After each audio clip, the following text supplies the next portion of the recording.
Yeah.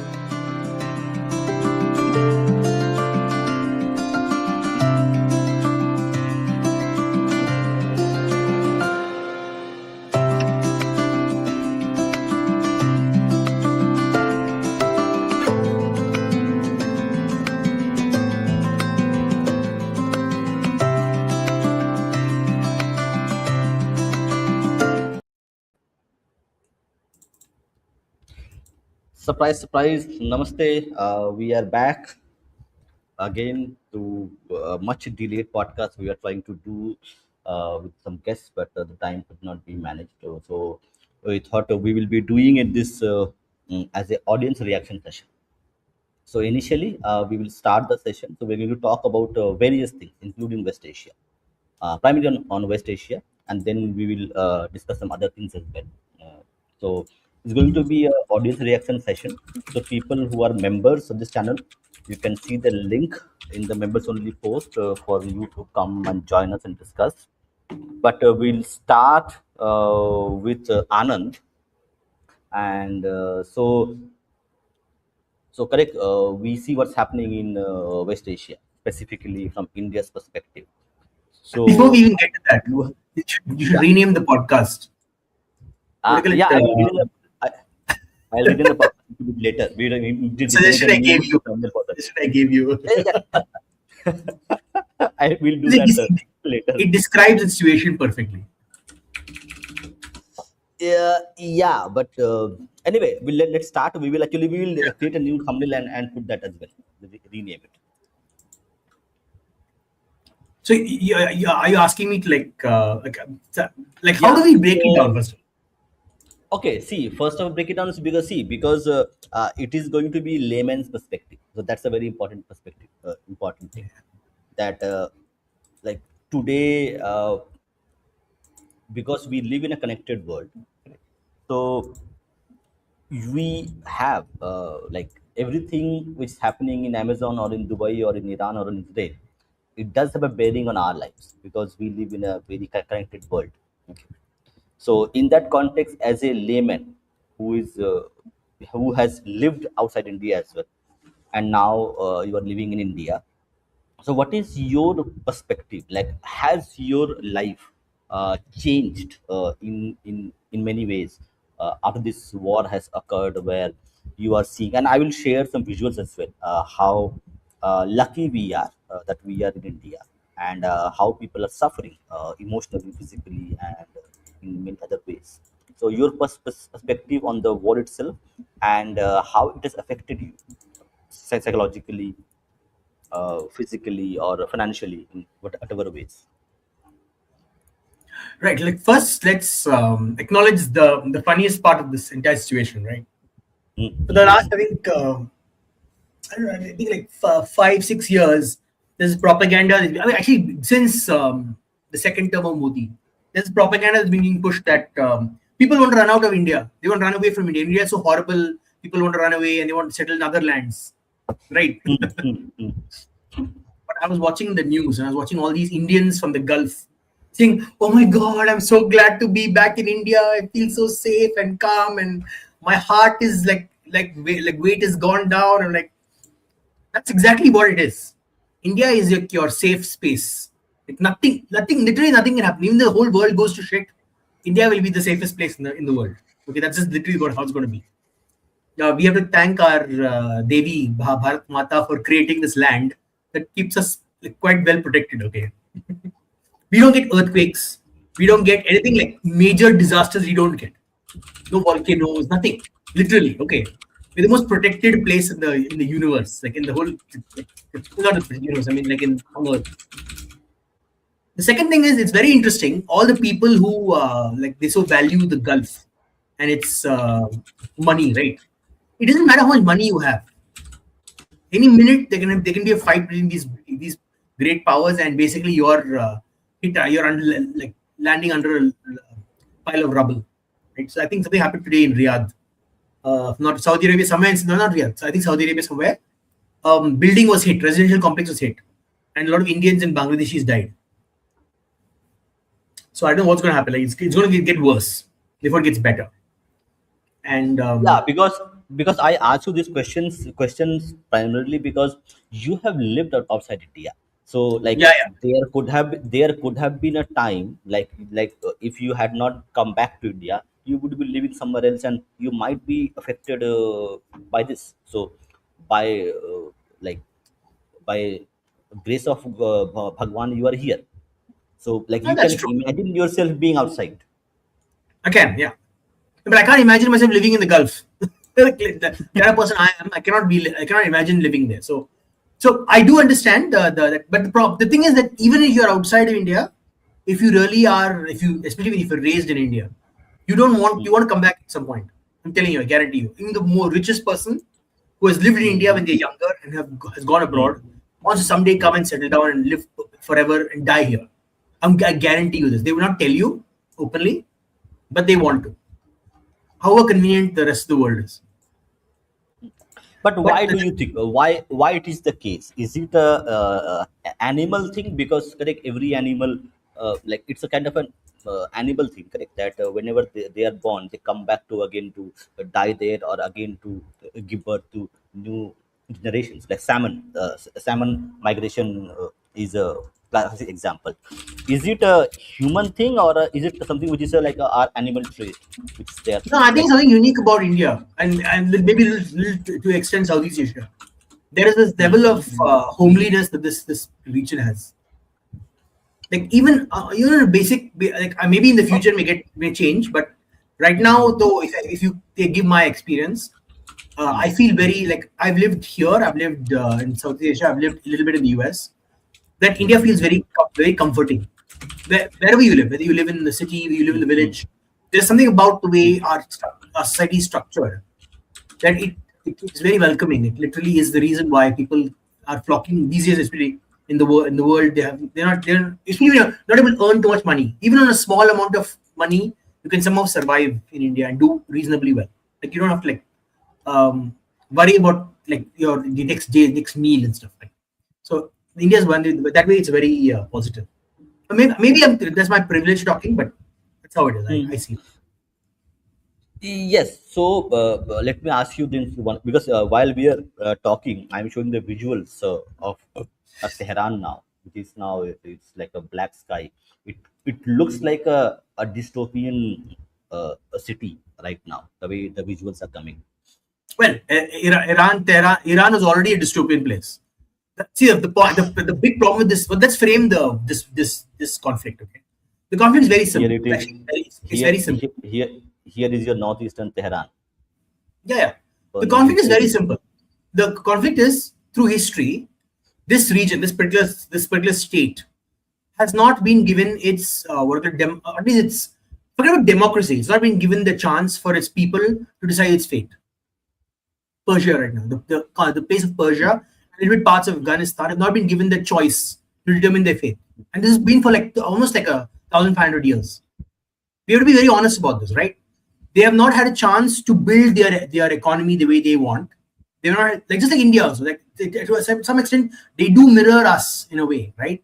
They've not been the chance to build their ethical systems by their own sensibilities. Two large religions have been fighting for domination of this place. Christianity and Islam both are fighting for the future of these people, and they had no chance to determine their ethics. The clergy of these two regions, these two large religions, have been trying to manipulate them. Right? Imagine if they were free of these two burdens, what could they accomplish? Like for example, I was noticing our foreign minister and some of our so-called thinkers in India were like, "Oh, Iran is a civilization state." No, it's not. Not right now. Iran is not a civilizational state right now. Right now, it's just a religious state. A civilizational state would have a unique set of ethical systems that's different from the rest of religious conundrums that religion has. Right? You tell me what's unique about Iranian Islam or Iranian civilization ethics? Nothing. They just follow the same Sunni Shia nonsense that you find everywhere else in the world. There's nothing unique about it. Maybe they have the college of whatever clergy voting their thing, but that's like, literally like a pope, right? Where is the Iranian idea? I'm not saying it's exactly. I said like, but where is the Iranian idea? The Iranian, the Western, Zenda Western idea? It's not there anymore. So what is civilization about Yeah, it?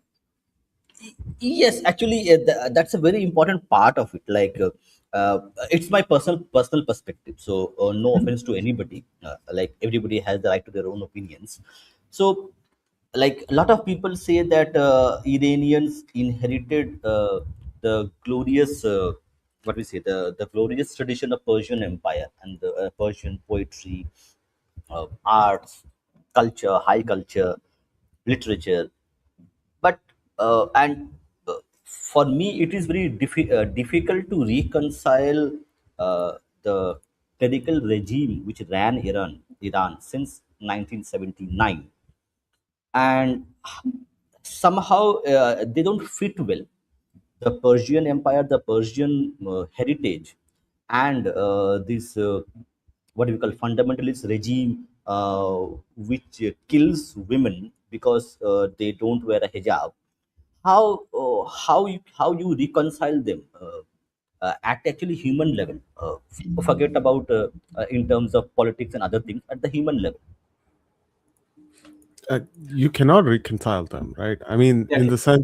in the sense that you should, to understand this, I think you need to go back 1,000 years, and understand what actually happened in Iran, right? So Iran, prior to the, I think it was, I forget which caliphate it was. I think it was the Rashidun Caliphate or something like that. Very early, around 800, 900 AD, or CE, was conquered by the Arabs, right? So it was one of the first conquests for the Arabs as well. And that Islamization was a form of colonization that happened. Shia Islam was itself, one could consider to be a reaction against the Arab culture that was sort of imposed on them, and its uniqueness with respect to um, retaining Iranian culture, which also manifests itself in the form of like Shia Islam, is also sort of like a reaction to it. But the again, this has the same problem as I think we might have heard from Biljita, or if you'd read Ramasesha Chandrasekharan, or any other authors who's basically um, um, looked and looked into and researched deeply into say the Christianization process, you find similar trends in also Iran as well, right? So um, Iranian Islam, in order to maintain both its uniqueness and its Islamic characteristics, will always be sort of antediluvian. That means it won't be catch up with times. It won't modernize itself, but it will keep on imposing a certain kind of conservatism upon its own people, right? So um, I think fundamentally, because of it's actually a pretty sad state, right? Like, and we do see some reflections of what's happening in Iran within our own subcontinent as well, right? Like, um, Yes. so I think i- unless like Iranians themselves basically say that we've had enough with Shia Islam, which would be quite a dramatic thing. It would have its own effects and ripples within India itself, to be honest. Um, it will be stuck in this like identity crisis, if I might put it, right? Where the the antediluvian nature of the regime will always be oppressive, will always impose upon the more ancient Persianic Persianic roots. No, but my question Yeah. is the Persianate roots even existing anymore? See, that's my problem. I think Yeah. Yeah. this typical Yeah. of Exactly. No, I mean it still exists, no, no. right? I'm saying that actually why I'm saying this because I feel like they take the trappings of the culture. They basically appropriated the trappings because there's nothing. Tell me what is fundamentally new and Persian about the fact that they look at the kind of art and architecture they used to build. No, I Has mean, the so-called so Iranian the current Shia cleric system have ever built any of that stuff? Have they done so any of that stuff? the hard No, work. let me give you an example, right? I do believe some of that Persianate, at least a shadow of the Persianate culture still exists, right? Okay. Because um, now, uh, to understand this, I think it's better to understand the broader region as well, right? Like, what do people in, say, any of the Stan nations consider themselves to be? They actually consider themselves to be Persians.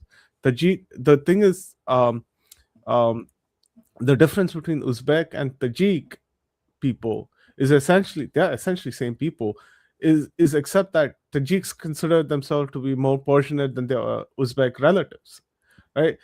Similarly, if you talk to, say, Azeri, Iran has a huge Azerbaijani population, right? But they don't associate themselves with Azerbaijan because, but they associate themselves with Persian culture, right? So there are shadows of Persian culture over there, and you can see the regime, um, let's say, tactically use that from time to time in order to basically raise nationalistic or civilizational fervor. It may be incomplete.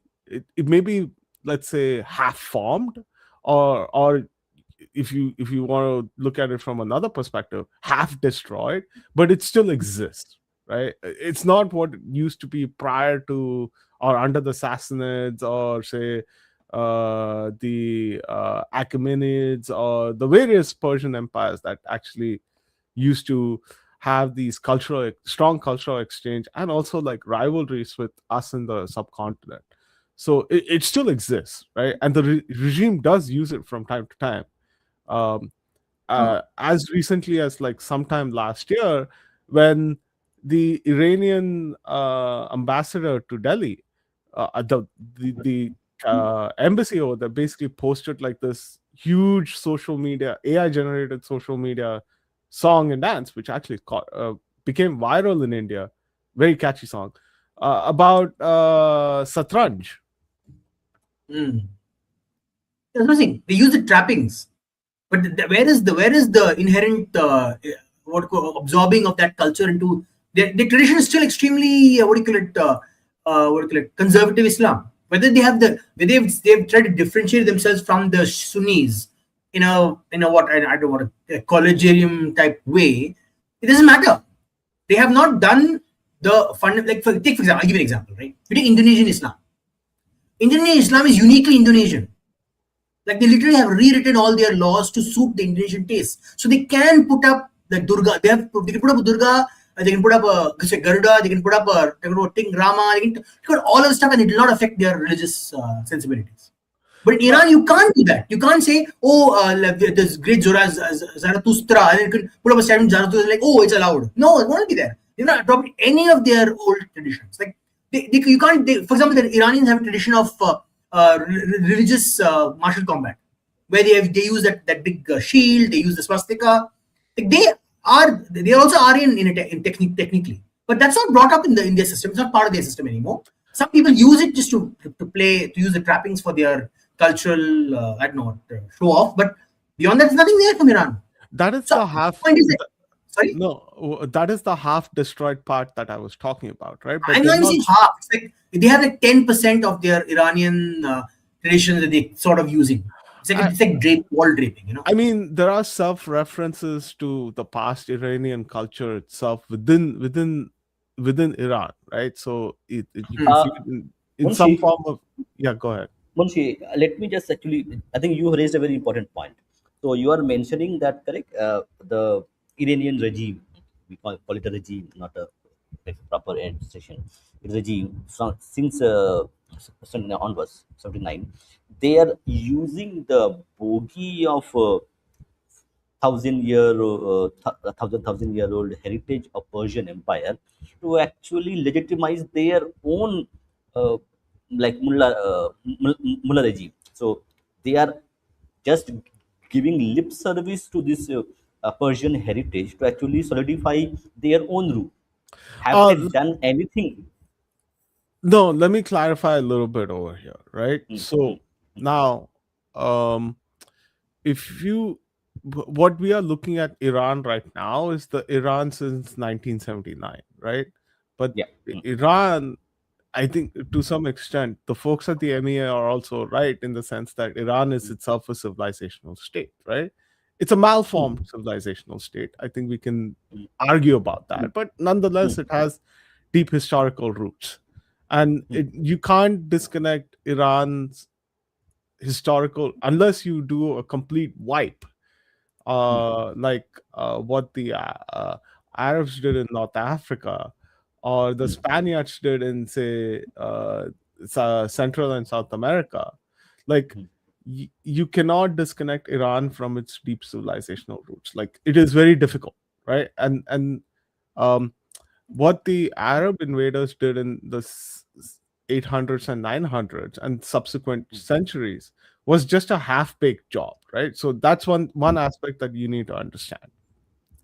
The other thing you need to understand is that um, th- even if you go back to the more recent past, right? So 100 or 200 years ago, the Qajar dynasty, which preceded the Pahlavi dynasty, they always made references to their Iranian past, right?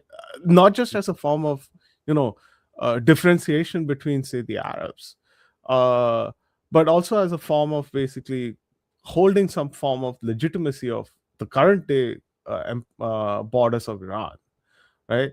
Um, but they've also sort of balanced that out with their Shia influence. Now, Shiaism itself can be also seen as a form of reaction against, say, the Arab form of Sunnism. Now, Or imperialism. You can say Arab imperialism, imperialism. yeah, Arab imperialism, whatever you want to call that, right? I prefer the term Islamic colonization, but it's a reaction to Islamic colonization. Um, when it comes to present day, right now, what happened in 79 was they used the Pahlavi dynasty's celebration of, say, its ancient Persianate culture, right? He was trying to resurrect, like, Cyrus and Darius as, like, Iranian heroes. Um, and they used that to basically topple the regime, right? That's the first thing you need to understand.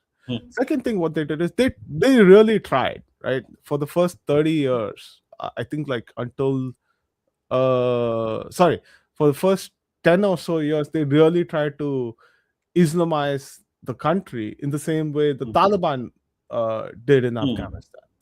But that failed, right? Then they had the Iran Iraq war, and they basically pivoted on that, and they went full Cyrus, Darius, blah, blah, blah, etc., etc. Right? And the regime has been sort of, when it's in trouble with external enemies, has always made references to its more civilizational past, right? And I think that this is something that people, uh, especially in the West, have sort of missed out on, right? When they look at the Iranian regime, and we are also, our I think our information space, at least even in India, is also dominated by a lot of Western narratives, but Yes, to some extent, right? obviously, yes. I don't Yes, think yes. it's No, no. like It is certainly that. It is. There is no question that the information that we receive regarding what's happening in Israel, Iran, or somewhere, it is primarily the Western source. It's right, not. right. It's just a traffic there. Even journalists, like, lazily pick up Western analysis and present it as some kind of gold, but they tend to miss out on, either deliberately or unintentionally. They tend to miss out on this pivot that the Iranian regime does from time to time, right? Maybe because they want to basically own that part, right? Now, if you look at Western psyops, is mostly, uh, oh, ancient Iranian civilizational culture versus this Islamic imposition. That's their framing, right? But the truth is, like, not that. It's more like the regime uses, can't seem to get rid of the uh, Persianate past, and can't destroy it, and it has to live with this, like, chimera called Shia Islam. So it always tries to pivot between the two, and when one becomes a little excessive, it kind of pivots to the antediluvian conservatism to sort of balance it out. No, see, the reason I brought up this very specific idea that Iran is not, I do agree with this. It's a civilization state. Even with you, if you use these particular measurements that you're saying, I don't think it's because a civilization state has deep ties with every citizen. If, take for example in India, okay, until this Salafi changing of Indian Muslims happened, and even this conservatism in Christians, at some level, even the Christians and Muslims of the Indian subcontinent had some connection to this civilization. Like they used to freely adopt dharmic practices and traditions, and even part of the philosophy. Like, for example, if I'm not wrong, there was this Bengali or Bangladeshi guy who's trying to define Allah in terms of Brahman, in terms of very similar. Like he's framing the, I don't know, I forgot his name, but there's one where he's talking about frame Allah that way, not the way the Quran frames it, but more the Indian Muslim, the Indian subcontinent way, right? So I have not seen that out of Iran. That's first thing. Second thing, the bigger problem is this: because there is no serious definition of what defines the Iranian civilizational states, the Western world, now this is coming from the other side. The Western world has been using this idea, the Iran is a civilizational state, to say that you have to get rid of these Shias. You have to understand, both are using this idea of the civilizational state to fight this war. They Westerners are saying, "Oh, Pahlavi needs to come back to bring back the golden era of the of the non-mullah regime." But it is not possible at this point. Even if you bring Pahlavi back and put him in power, the country will essentially remain Shia, in mostly in power. Like they will control the politics, right? And because they've been attacked so viciously through a war, they will get more hardline. Because that's how you notice Islam. How is it? When it's attacked physically in a significant way, it gets more hardline. It gets less hardline, right? You look at the states and look at the Balkans, right? Balkans were mostly Christian, but when the Western world attacked them a lot, they didn't become more Christianized. They became like more secular. But this is not the same about with the Islamic states. They get more Qatar, more violent, more aggressive, more turn to terrorism. So my problem is this: the problem is that we are using this idea of civilizational state in the West Asia. We are falling into the trap of these two large religions, using the excuse of civilizational state to destabilize the region even more. So I appreciate the Indian stance. You do these changes via economics, via social conditioning, via social cohesion and discussion. This idea of fighting for the land. Like, look at what happened in the White House, right? Trump had these people coming and do a religious sermon for him. He's blessed by God. Like the minute the Iranian IRGC can literally spread this video all over Iran, saying, "See now, this is not about them giving you freedom. This is about Christianity coming to colonize Islam." See, the problem is this. The problem is this. It's not a civilizational state, and the two religions are fighting over the landmass. That's the problem. We should be looking at it that way, right? And look at the example how terrorism came onto the Middle East. If you observe the antecedents of it, it is the American deep state that created the foundation of terrorism, long-term terrorism. But they're not going to acknowledge the fact that they created this problem. Then they create again in Syria. Like who was the one who, the Baathist parties kept terrorism, or what do you call it, to a certain extent, kept them contained within their states.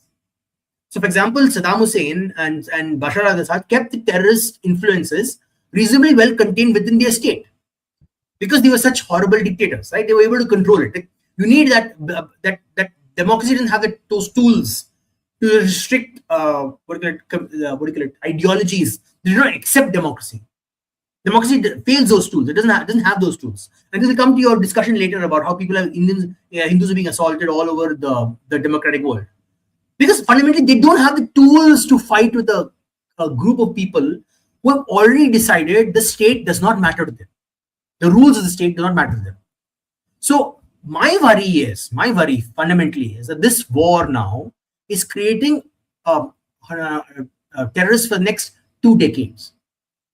Because those youngsters who are in Iran right now, those youngsters who are sitting in Saudi Arabia, who are sitting in all those regions, Arab regions, are observing this behavior. See, you have taken out that religiously. First of all, let me be clear. I don't accept the authority of the state of Iran itself. Because fundamentally, let's think about it. They, first of all, it was taken over, given to them by a coup of communists and Islamists. Like, the people did not get to choose this option, right? And they've never had a chance to break out of that option because they've been restrained, repressed in such a way that they don't have the ability to talk about it, right? So when people, like, for example, a lot of people go around saying, "Oh, it's a legitimate state. You bombed a legitimate state." No, Iran is not a legitimate state. It's like saying the Nazi, the German country and the Nazis were a legitimate state. It is not a legitimate state, right? Because they started off as a legitimate state, but later over time they took away the power of people to express their opinion.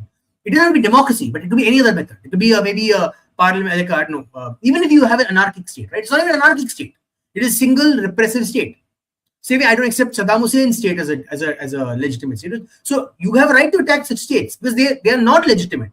Actually, democracy is the right to attack such states. I don't accept this. Oh, the UN world order.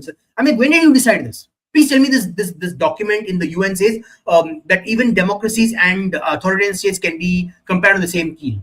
That's what the UN has done. The UN has basically created this framework. And they literally allow for democratic states that the West doesn't like to be called autocracies. Right? They use these stupid. They put Indian democracy under bloody under Afghanistan. Like, I mean, to me, the Western world order of framing civilization is ridiculous. It makes no bloody sense. So that's my problem. My problem is that with this conflict. This conflict is that this is not being discussed enough. That these both groups, the ones who are attacking Iran and the Iranian so-called state, are neither legitimate in their actions. Both need to be called out in their function. The problem is both people are taking sides and both sides is fighting. Right? That's the problem. Go on, Munshi.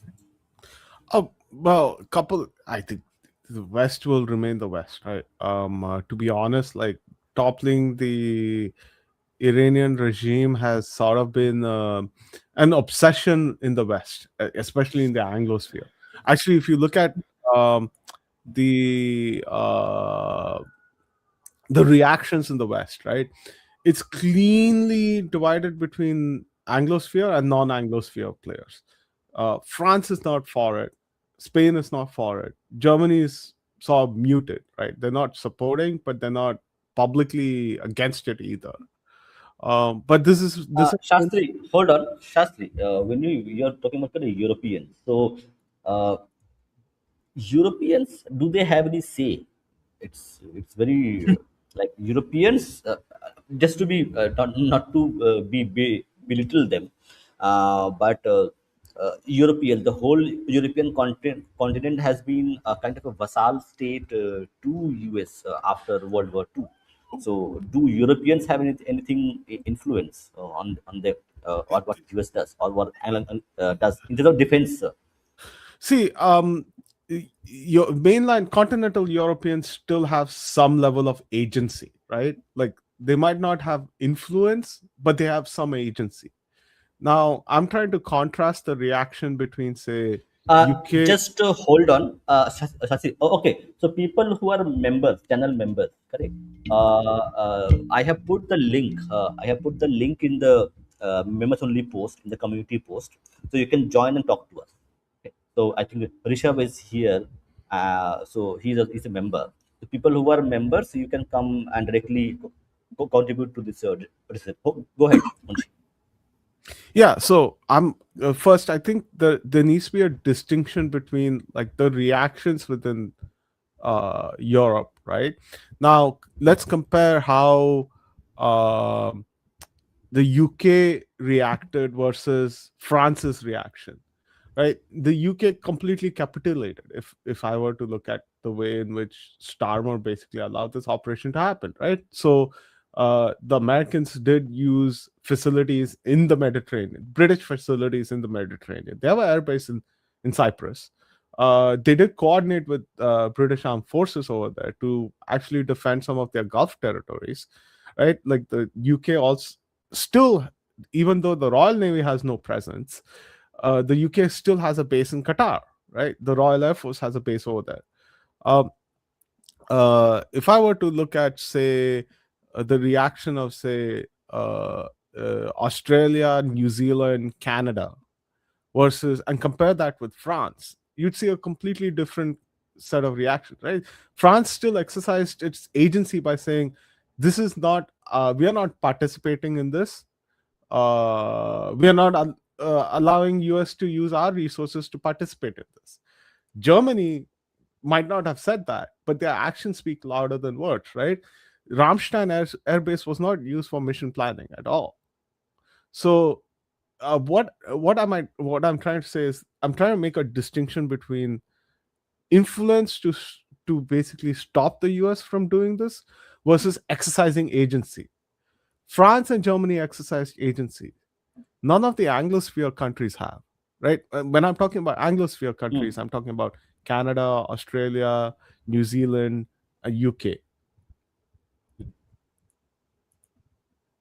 Yeah, okay, I got it. So France has still some amount of thing, but the Germans have any, like, do Germans have any army where, like, are they spending enough money on their army? Because the including France, correct, the welfare state which France has built after World War II made sure that they didn't had any money to actually build their defense infra, No, their I mean, capabilities. this is not about army or army size or the ability to spend on defense, right? So the Hmm. US has, I mean, you can assist the Americans in this campaign in various different ways, right? Intelligence is one of them, providing air bases is another one, right? Providing refueling facilities is another one, right? Maybe sending your ships as like secondary support role is a third one. I mean, the, there are non-kinetic ways or let's call them explosive ways in which you can help the Americans. The Israelis are doing that, right? Like, this is a joint Israeli-American operation. Let's be honest about it. But none of the European countries have done that, right? On the other hand, they've actively refused any kind of support, whether that's intelligence, refueling, support, uh, even advisories. Right? So I think you do need to take these things into consideration and look at, they're exercising their agency, Hmm. right? And let's also look at how European diplomats have reacted in New Delhi.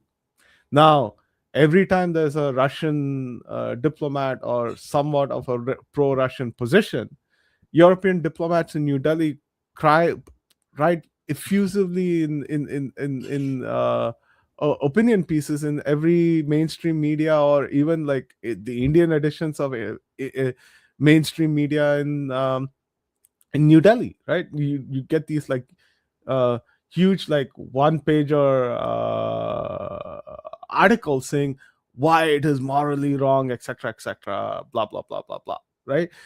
But there was total silence here. Now, let me add some more context to this, right? The Iranian diplomat came to attended the MEA's, the Ministry of External Affairs, most premier event called Ricina Dialogue at short notice. And there was no reaction from European diplomats, right?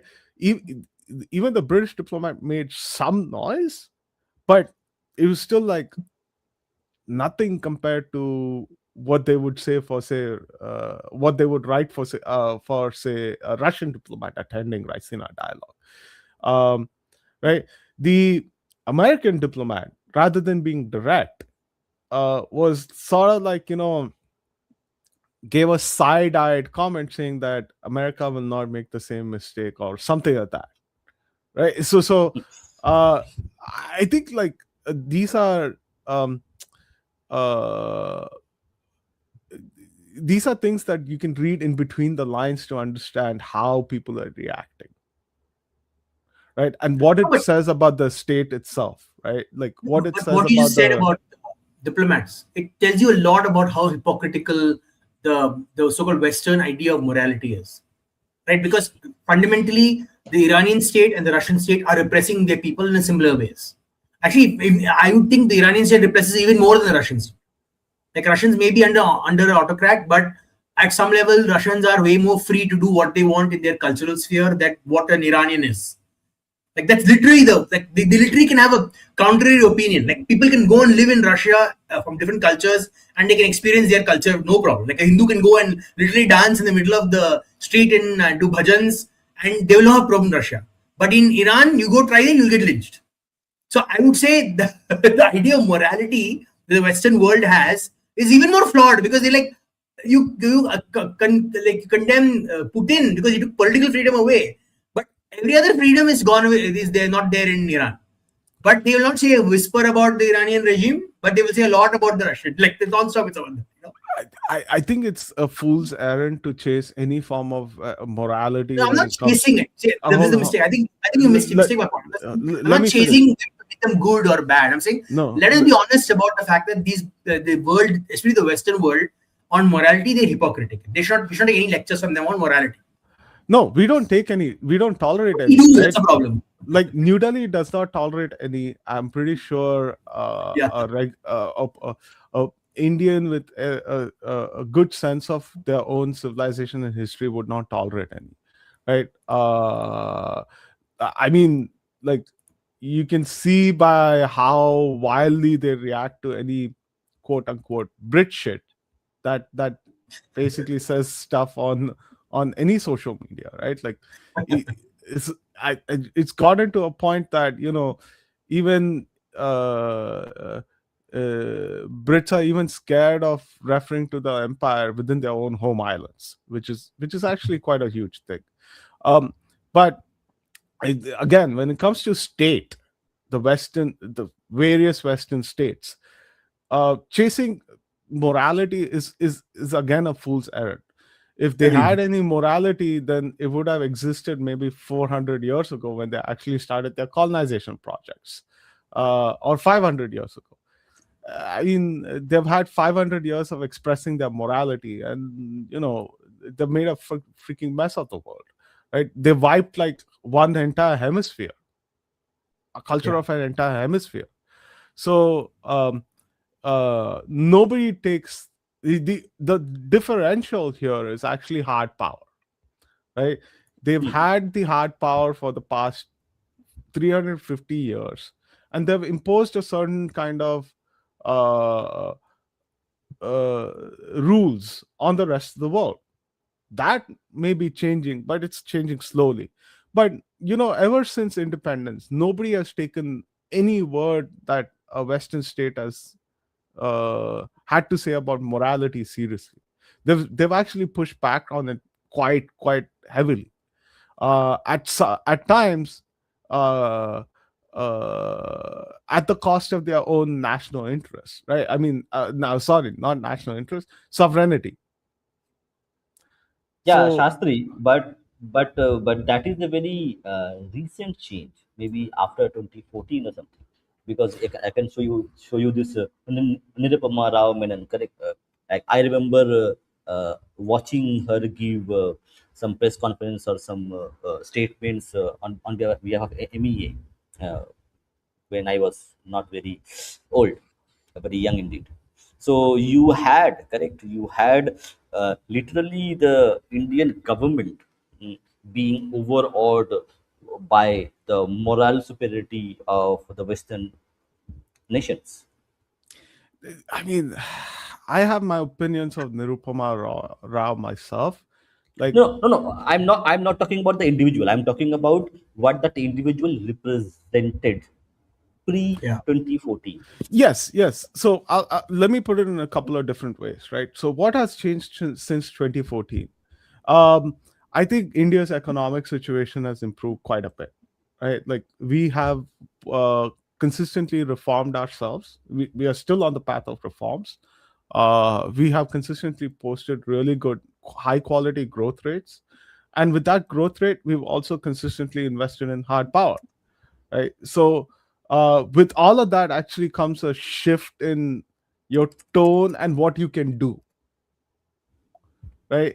In tone and what you can do. Now, even if you go back to the pre 2014 era, right? uh, the despite what the political dispensation wanted, or desired rather. I mean, the political dispensation always looks at these things through local vote banks, but that's a discussion for a different time. But despite what the political dispensation of the day desired, they still held up to some principled stances, right?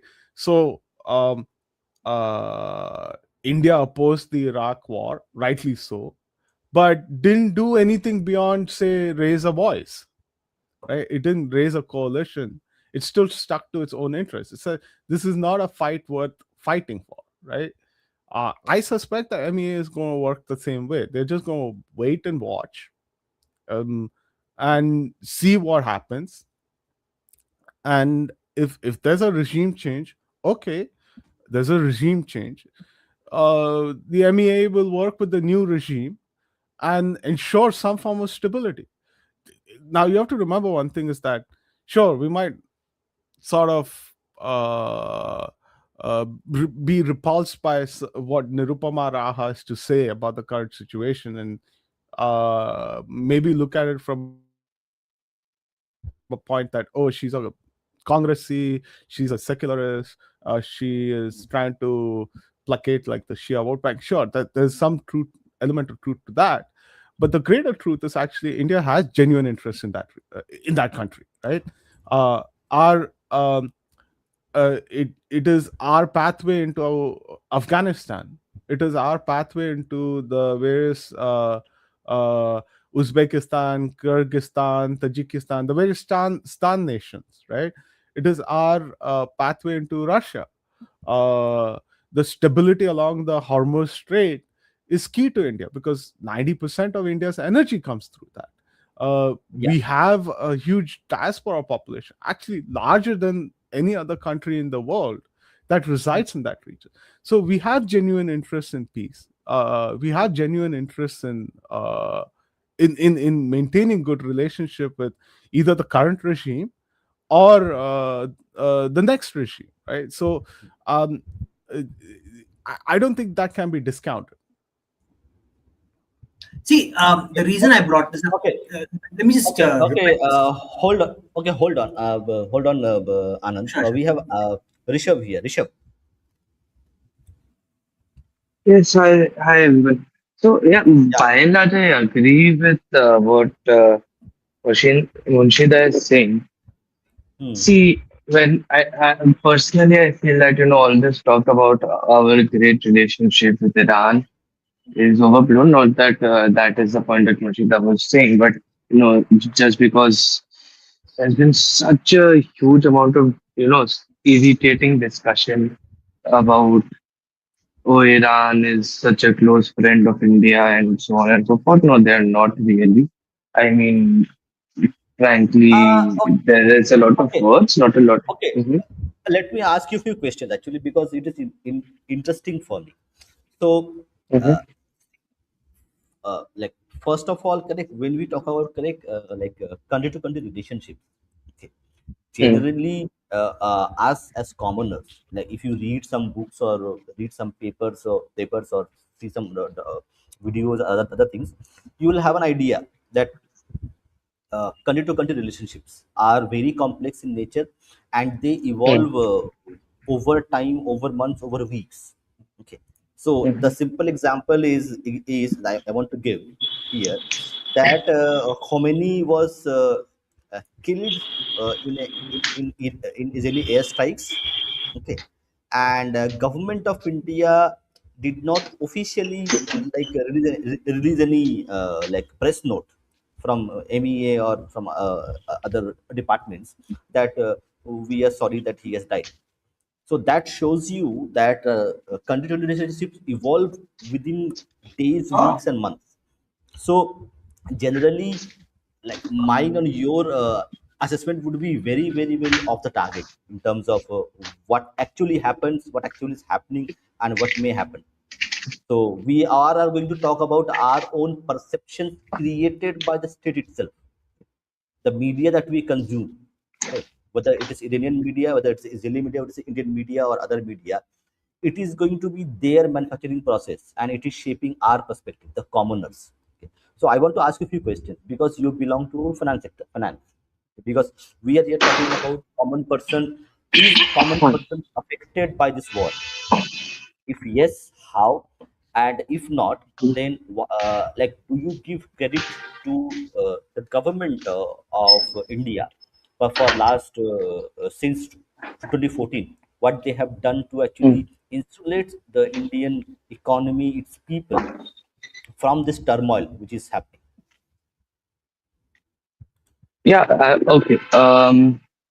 So one clarification. Actually, what I do does not have a lot to do with finance, but I have done an MBA in finance. So partially, maybe I can answer. It's just one of those things that my career took me in a completely different trajectory. I'm more in strategy consulting. But okay, so not just in 2014, from 2014 to be very honest, even pre 2014, I think it's been a very strategic and a very continuous move by the various governments of India going back to the post 1970 70s oil shocks to making sure that our country does not get or the effect that our country has by global economic shocks is minimized. Now, they reached earlier, what used to Okay, happen was the way that they reached this end goal okay, hold on. was very. Okay, hold on. Mhm, Hold on. So let's do bit structure. So I'm going mm, to define, let's say, 20 post 2014 India's relationship mm, with the West Asia. So for us, it's West Asia, not Middle East. Is for the US perspective. That's why I named the program West mm, Asia. From the mm, Indian perspective, it is West Asia, not Middle East. Middle East is the mm. Western perspective. So from the Right.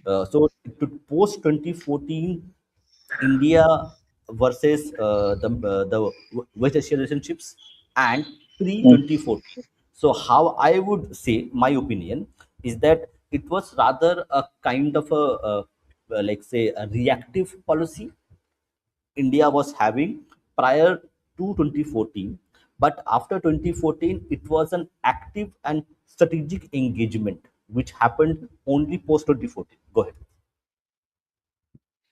Yes, totally agree with that statement. So, broadly speaking, I think pre 2014, India used to treat West Asian nations the same way that it treated, or still in some way still treats Muslims within India, wherein there was really not a lot of agency that was ascribed to these people, and what CSK calls the whatever of low expectations things that was going on with those countries, even as they were rapidly developing and growing in their financial capabilities. The governments in India always looked at these places as tax havens, shelters for terrorists, and stuff like that. So there was no effort made to actively engage them, and saying that, oh, they would always be supporting Pakistan on all major issues was something that was considered a huge fait accompli, and not without reason, but because in the past, that is what the messaging from West Asia typically was. What changed after 2014 was we started reaching out to these countries to find avenues of growth, and initially it was very very business, like very transactional, wherein we found ways where we could get them to invest in us. We found ways where we could maybe further their own economic development. And over the past 10 years, it has grown, I think, much faster than anyone anticipated, culminating in what we call the IMEC, India, Middle East, Europe Economic IMAC, Corridor, IMAC, IMEC. IMAC. Yes, which is once it gets fully operational, is going to completely transform India West Asian trade. And yes, totally agree with your point that it has become much more proactive, and people have, or rather, the Indian bureaucracy has started seeing West Asia in a very different light, wherein they are being seen as agents of good, in the region, agents of stability in the region, where previously they were just seen as initially they were just seen as Western puppets, American puppets, which they technically kind of sort of are. Very complex situation there vis-a-vis that, but also they were seen as Islamic countries, not really considering their geographies, not really considering their individual nationalist tendencies, needs, requirements, or convergences with our own security concern.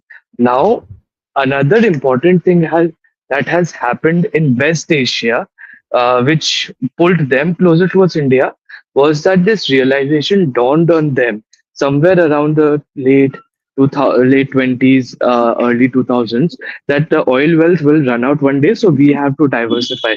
So that is when you started seeing all the push that first started with the Emirates of diversifying your streams of income, making Dubai or Abu Dhabi major centers of the financial world, and secularizing, making it easier for people to move in, improving law and order, creating a community of expats within their own cities, which then was followed by Doha, Bahrain, to a lesser extent by Saudi Arabia.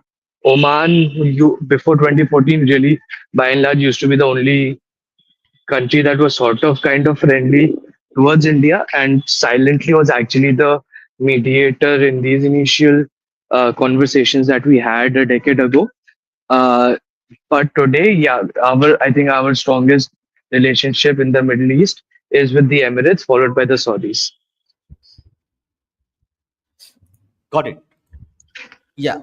So now last question to you. That would be that as an Indian, okay, do Mhm, you what is your perception of like in terms of economic, in terms of stability?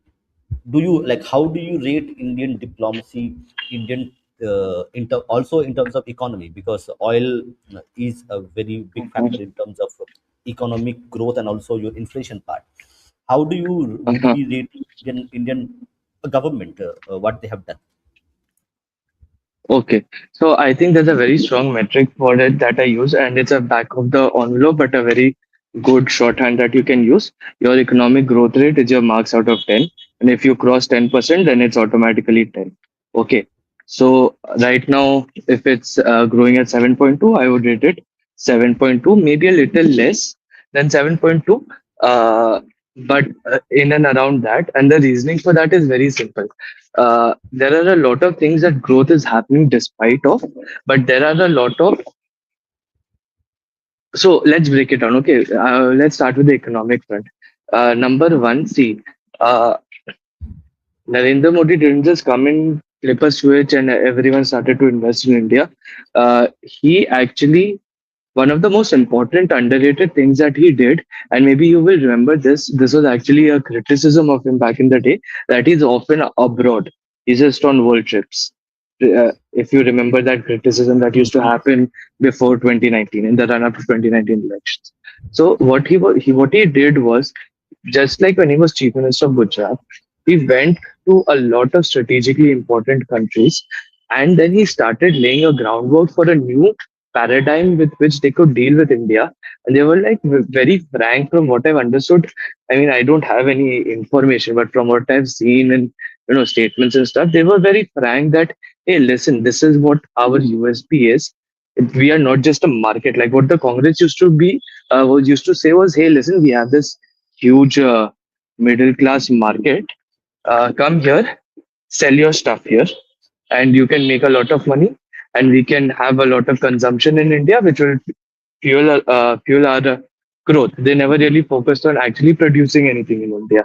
What Narendra Modi did instead was saying, "Hey, listen, we have this huge population, which is which is very varied, right? We have skilled, semi-skilled, and unskilled laborers as per your need.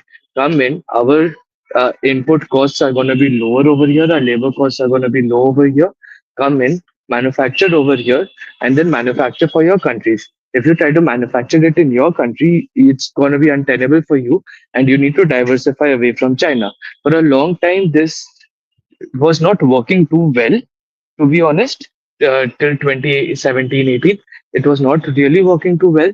Started picking up after that, and of course, post COVID and everything, it really took off massively in very important sectors such as electronics, semiconductors, stuff like that.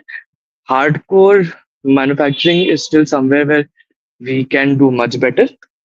So maybe that's why I'll take off maybe 1% from 7.2 and maybe give it a 6 or 6.2. But by and large, we are doing good. And see, I am of the firm belief there's this thing that keeps on happening. Like India's missed the bus for manufacturing. India's missed the bus for manufacturing. It's gone to China. It's gone to Vietnam. It's gone to here. It's gone to there. Hey, it's not your board exam that you can only take once in your life. You set up the right infrastructure. You set up the right incentive structures. Manufacturing will come. Even if you don't beat China overnight, over a period of 25 years, you will have a solid enough industrial base.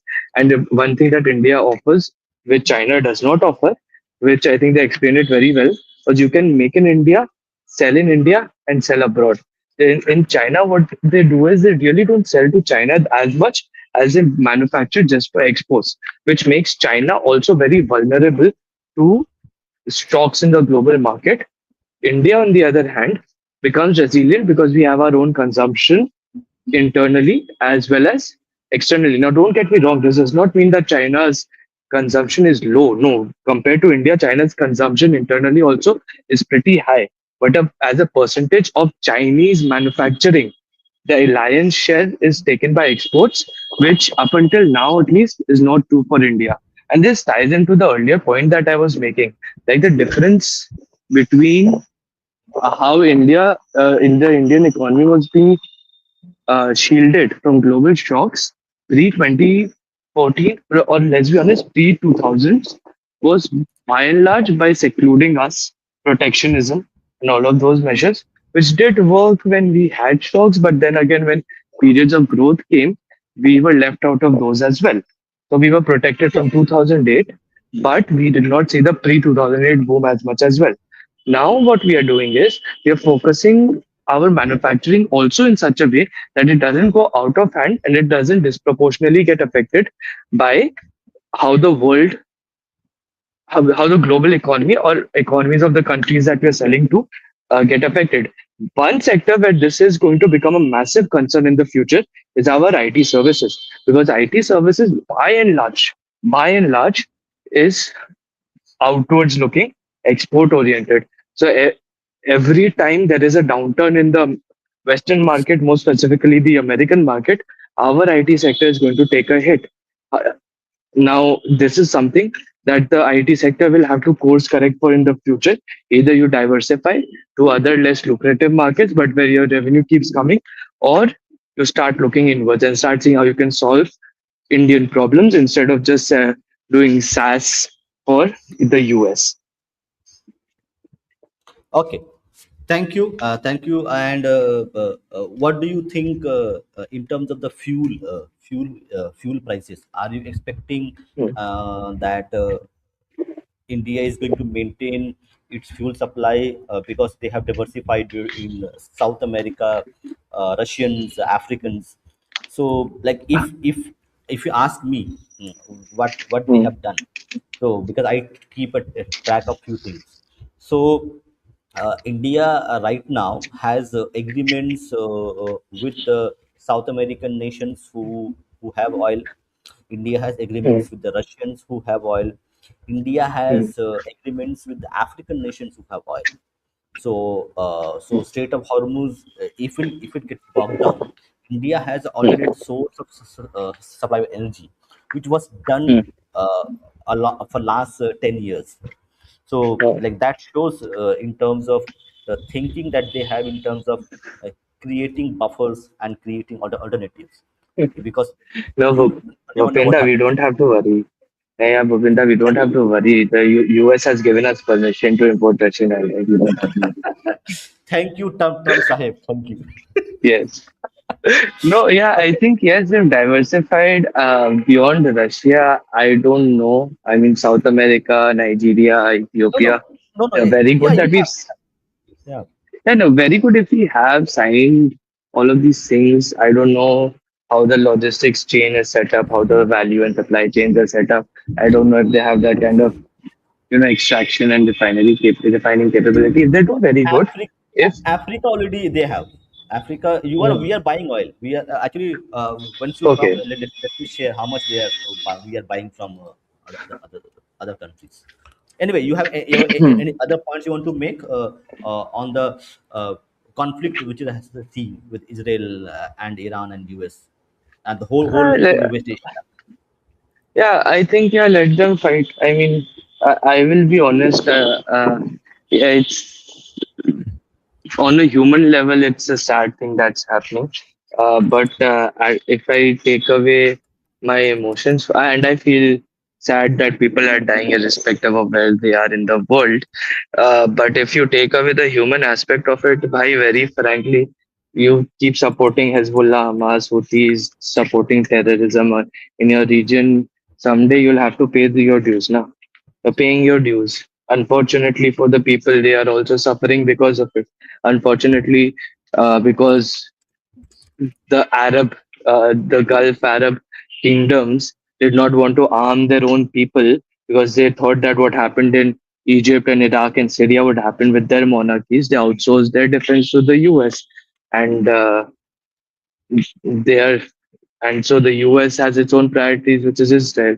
So they are trying to defend them as much as they can. I believe beyond that, they're not being able to do it. But at a geopolitical level, I think it's a good thing that out of all this chaos, an Iran comes up, even if it's Islamic, if an Iran comes up that can actually engage with the world, it's going to be better for us. It will make Chabahar a less of a headache, at least for non-covert things. Uh, uh, so I think that's a good thing, and maybe we can piggyback on whatever redevelopment stuff the US does in Iran to gain some more leverage over there, just like we did with Afghanistan. So at a purely calculative level, whichever regime comes in Iran, their geographic realities will remain the same. See, people always keep giving all of these examples. I say one thing. See, during the Cold War, the Soviet Union was a communist dictatorship. Okay, after the Cold War, Russia became a presidential republic, just like the United States, a presidential republic. They are still rivals. Geographic realities will remain geographic realities. It does not matter what the nature of your government is. It matters more what the nature of your state is and who your neighbors are. Many of the problems that persist in West Asia today will continue to persist in West Asia going forward unless there is some significant changes in the borders that were set up over there. if if the Iranian state breaks and if there is a power vacuum, like Anand has said, I agree that fundamentalism will take up over there. You might see a Shia version of ISIS come up, which is going to destabilize the region, and it may cause us a lot of harm within our borders, or at least they may try to within our borders as well. So there is a best case scenario, there's a normal state scenario, there's a worst case scenario. What will happen is anyone's guess. I don't think I thought they will do another Maduro, but it's not looking like that. So at this point, I don't know. Yeah. So here is your data. So Mhm. at worst we will have 50% of our oil supply is not from state of Hormuz. So Okay. and with agreements with Canada, like now we have a very good Canada, relationship with yes. Canada as well as Venezuela and Mhm. Russians. So you are looking at a not so rosy picture, but not where you will have empty pumps. Yeah, So I so mean, that's good. whatever said and yeah. done, like New Delhi will definitely come out on top, right? Whatever said and done, the US will still come out as a diminished power. There are clear winners and losers in this, right? China is a clear winner. Will be a clear winner. Uh, Washington will not be a winner out of this. Neither will Iran be a winner out of this. Now, if I were to look at the Munshida, past, can I ask you a question? Uh, can I ask you a question? go ahead.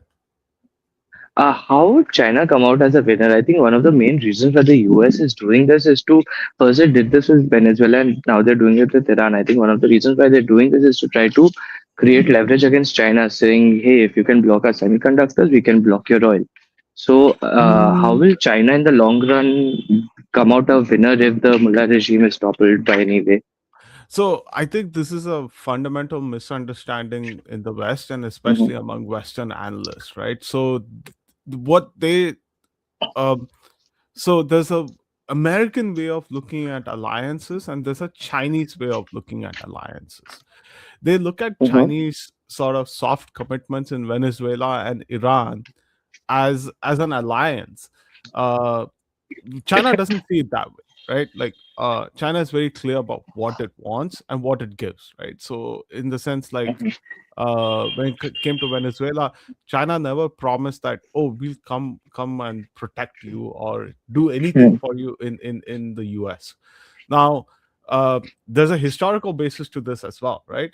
So China, uh, the thing about Chinese diplomacy is that it's one of the interests of Chinese alliance making is to glorify the Chinese state, right, or the Chinese empire, or like, if you were to look at the past, right, it's not to basically like uh, build defensive relationships like the U.S. does.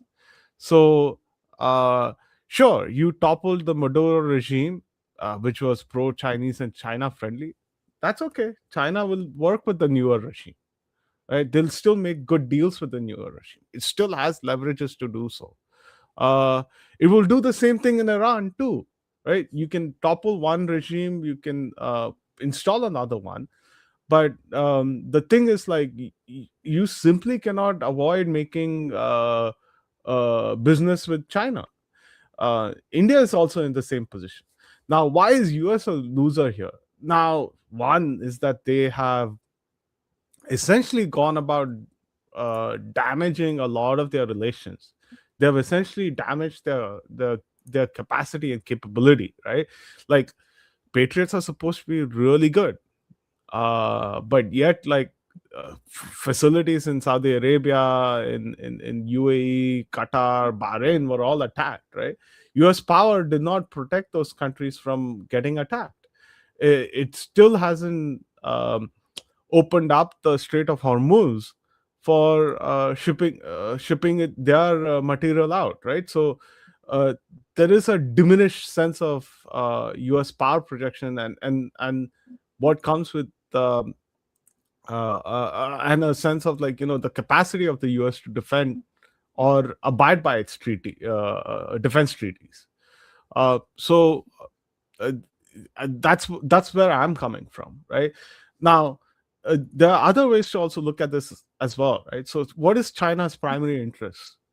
It's not oil, right? It does not want to maintain these these its diplomatic relationships and turn it into like alliance against the US or anything like that.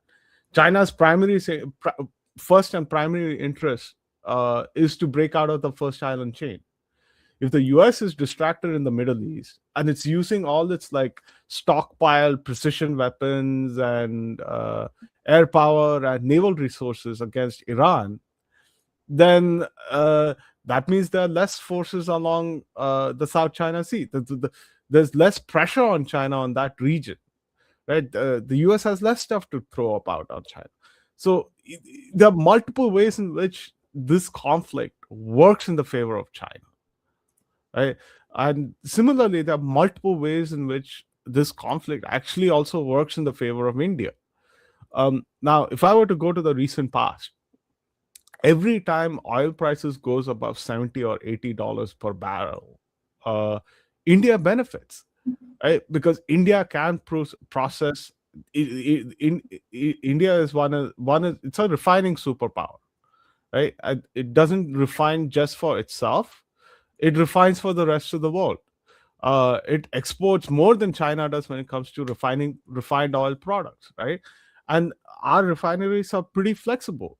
Uh, uh, Again, because Shastri, Mm. just one caveat on this. So China exports less refined oil to other regions because they consume more. So Yeah, yeah, yeah. India exporting more doesn't mean it is consuming more.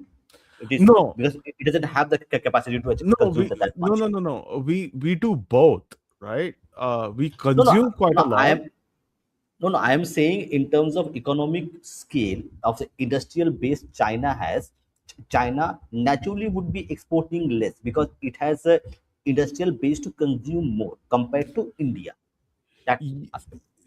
Sure, you can make that argument, right? But when I look at oil statistics, Hmm. India is the second largest consumer in the world. You cannot cough that, Yes, yes. right? It's Yeah, more yeah, than no, the US absolutely does, fine. right?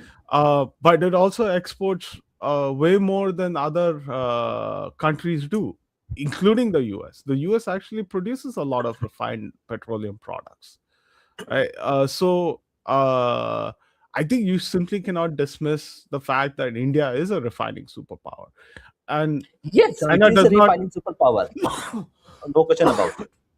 I mean, and China does not export because it consumes as much. If China wanted to export, it can. Um, it has the capacity to do so, but it doesn't. For whatever reason, right? You, I mean, you have to basically ask people in Beijing why you're not exporting, right? It would be another revenue source for them. But that's They a are question. exporting finish. They are exporting finished products. Like they are using the oil to like power their engine of manufacturing. So I that's why. mean, you see, they also export steel. That's not a Yeah. finished product, right? And they look at steel in the same in a very strategic way, right? If I bring down steel prices all over the world, that would destroy steel production capacity all over the world. The US right now produces Yeah, but steel is a kind of correct. Steel is a capital goods. Like it takes a lot of technology to produce most steel. Europeans have lost their steel. Yeah, yeah, yeah. I'm saying that like It takes exporting a steel, it takes exporting steel is still a high end product. no, it's not high Like end. It's not high end. Like, I mean, uh, refined petroleum products is also quite high end, to be honest, right? I mean, there's a lot of technology that goes into that. yeah, There's a absolutely. lot of research that goes into it.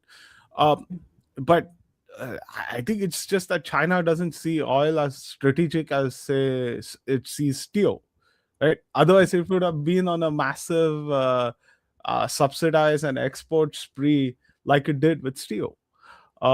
Maybe that could be the answer to your question, right? But it has the capacity. It doesn't do so.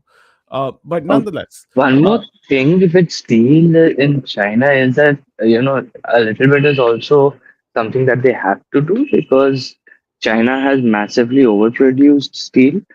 So they also do need to dump it because steel has actually become so cheap in China that it is no longer profitable to produce. So they have to keep dumping their steel outside to keep their steel industry viable. And it all ties into their infrastructure and real estate bubble right now. Demand of steel in China is actually falling for no, domestic consumption. I'm saying that's a secondary effect, right? The Yeah. primary intent was basically strategic. Yep. I China agree. outproduced steel in such massive volumes out of a strategic intent to basically destroy the steel industry in the rest of the world. It has succeeded to some significant effect. It could do so with refined petroleum product. But coming back to my main point, right? India's flexible refineries means that we can consume oil products from the rest of the world. If the Middle Eastern oil is not reaching India, that means that oil is not going onto the world markets, right? If Russian oil, Venezuelan oil, Guyanese oil, Nigerian oil is reaching Indian refineries, that means India can basically process them and export them to the rest of the world. That means that, you know, our refineries will earn a ton of money. They'll also earn a ton of foreign exchange that can um, balance our trade deficits, which has reduced quite a bit. Um, and the government of India can just it can mint money. Like And it one does more thing, mint one more, money, right? So Can so yeah, I? one Can more I? thing. let Okay, me just hold finish on. one I'll last make. thing. Let me just Yeah, yeah. finish one Go ahead, last go ahead, thing, right? go ahead. So when the Ukraine conflict started, government of India did not subsidize or reduce petrol prices. They kept them the same. They kept the tax rate the same, and they used that revenue to basically spend domestically on building more and more infrastructure. Right, the government of India revenues basically had a huge windfall. So I suspect the Modi government would basically do the same thing, right? We are in a slightly deflationary cycle, right? Like our inflation is lower than what RBI's targets are. It has this room to basically go like, okay, 1-2% or inflation महंगाई बढ़ने दे, and then we'll rake in the revenues. We'll put the economy in a positive cycle, and we'll tackle the disinflation. I mean, there's just lots of wins in just dealing Yeah, with see, it. actually, what I was okay. I make one more point, and then we'll go back to Anand. So, like, actually, I was doing some calculations. Right? So, your petrol price cost is about, let's say, 20-30 rupees approximate. Okay, your 1 liter petrol in actual cost is about 30 rupees. You are paying 100 rupees on the pump, so 70 rupees is your state and other taxes.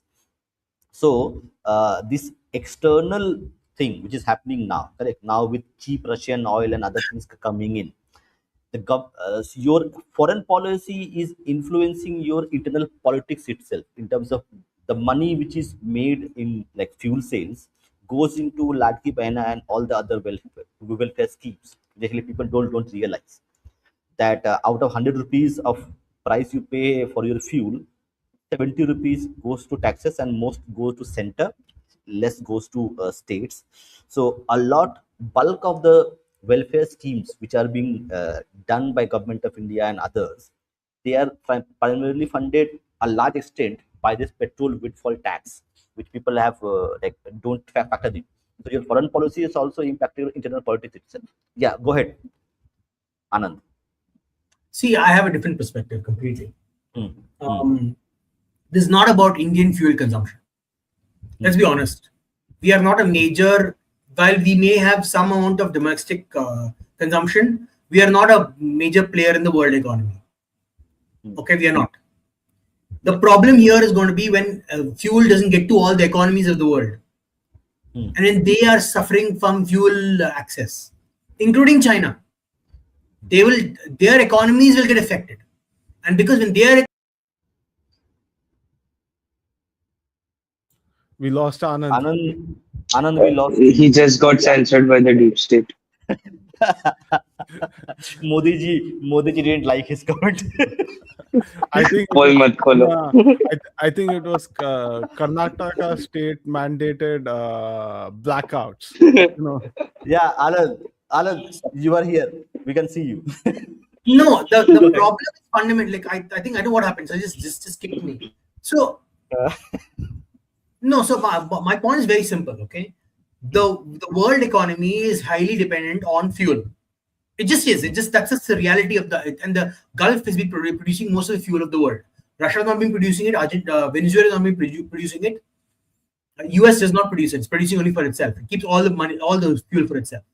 When the world, for example, we signed a free trade deal with Europe, right? Europe needs oil as well. Europe will not get its oil, so it'll affect our free trade deal with Europe again. We just signed a free trade deal with the UAE, like one of the most important partners we're going to have. Large amounts of food that we export to the UAE. We provide a lot of food stuff to them. That will affect the exports of our farmers who are going to export to the UAE, right? They get affected. My point is that it's going to affect the world economy. Is going to affect us. Our point should be very simple. Our point should be fine. And Iran is going to get balkanized. That's just the reality. That's the only way this fight slows down or gets calmed down or whatever. They're going to cut that country into pieces. That's what I'm saying. We should stop. We should release this idea of it being a civilization state right now itself. Prepare yourself for it. It's going to be multiple nation states, each controlled by unique ethnicities. And the government of India and Indian producers start thinking about how do we relate to each of those groups. How do we relate to the Balochis in the east? How do we relate to with the Persians in the center? How do we relate with the Kurds in the northwest? Start building connections now before the war ends. How can we help you? How can we help you to stabilize the situation in that region? What kind of food, what kind of goods can we sell to you right now when you're having difficulty? The US is not shopping to enjoy the war economy. We should not do the same. This problem is moral standing on a pedestal saying we are good people. No, bloody don't care for people. We need to be merchants of death. People are getting killed. What can we provide you? Can we provide you food supplies? Can we provide you medical equipment? Can we provide you something? You need to start thinking like that. Stop thinking this. The problem with with my issue with our foreign policy is we talk from a moral framework. I know maybe in the back end they're doing all kinds of stuff, but it doesn't signal to the population to get getting prepared for this war to go long term. The businessman, every businessman can't say, "Oh, I've got contact with the government, so I will do some work. I go look in Iran, look for what opportunities I have." And not every businessman is connected to the government, right? So you need to put out that idea that this is what we're preparing for. We're preparing for balkanization of Iran. Maybe not in the not the MEA, but maybe through other ministries, maybe through commerce ministries. So talk about that.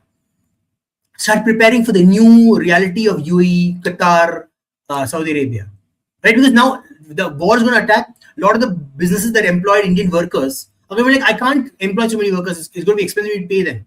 So I send them back. We're going to have a flood of immigrants coming back saying, we have no job. What are you going to do about them? Like there are a lot of unforeseen circumstances. Oil doesn't, it matters only to a certain extent, right? And Munshi is right. We have a deflated economy. And we have a deflated economy because no one's building anything beyond the military, the what do you call it, some of the new military PSUs. No one's building anything fundamental to the country. The government is to pump in large amounts of money. That's the problem, right? We have, take the tourist economy. What have we done to my biggest problem with the last budget was they didn't talk about tourism the way I was experiencing talk about tourism, because that's one of the biggest amounts of money we can make from the economy.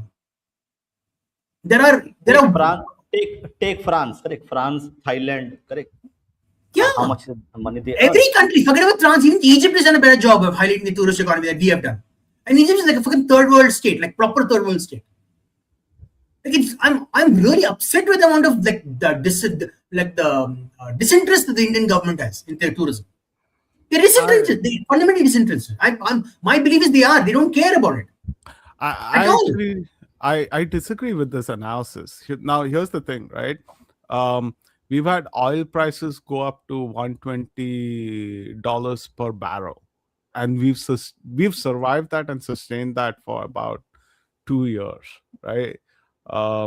Even with the current Iran war premium, nobody is expecting oil prices to go above 110 a barrel. And 105, 110 a barrel is not going to bring a shock into the global economy either. Now, India's deflation has nothing to do. I think it's been quite productive, to be honest, right? It's produced quite a lot of goods. There's quite a high quality growth, right? Now, the deflation has been twofold. One is excessive agricultural output, and the other one has been a crash in oil prices. In the past year, you had oil prices crash from a high of 115 or something like that to about like $50.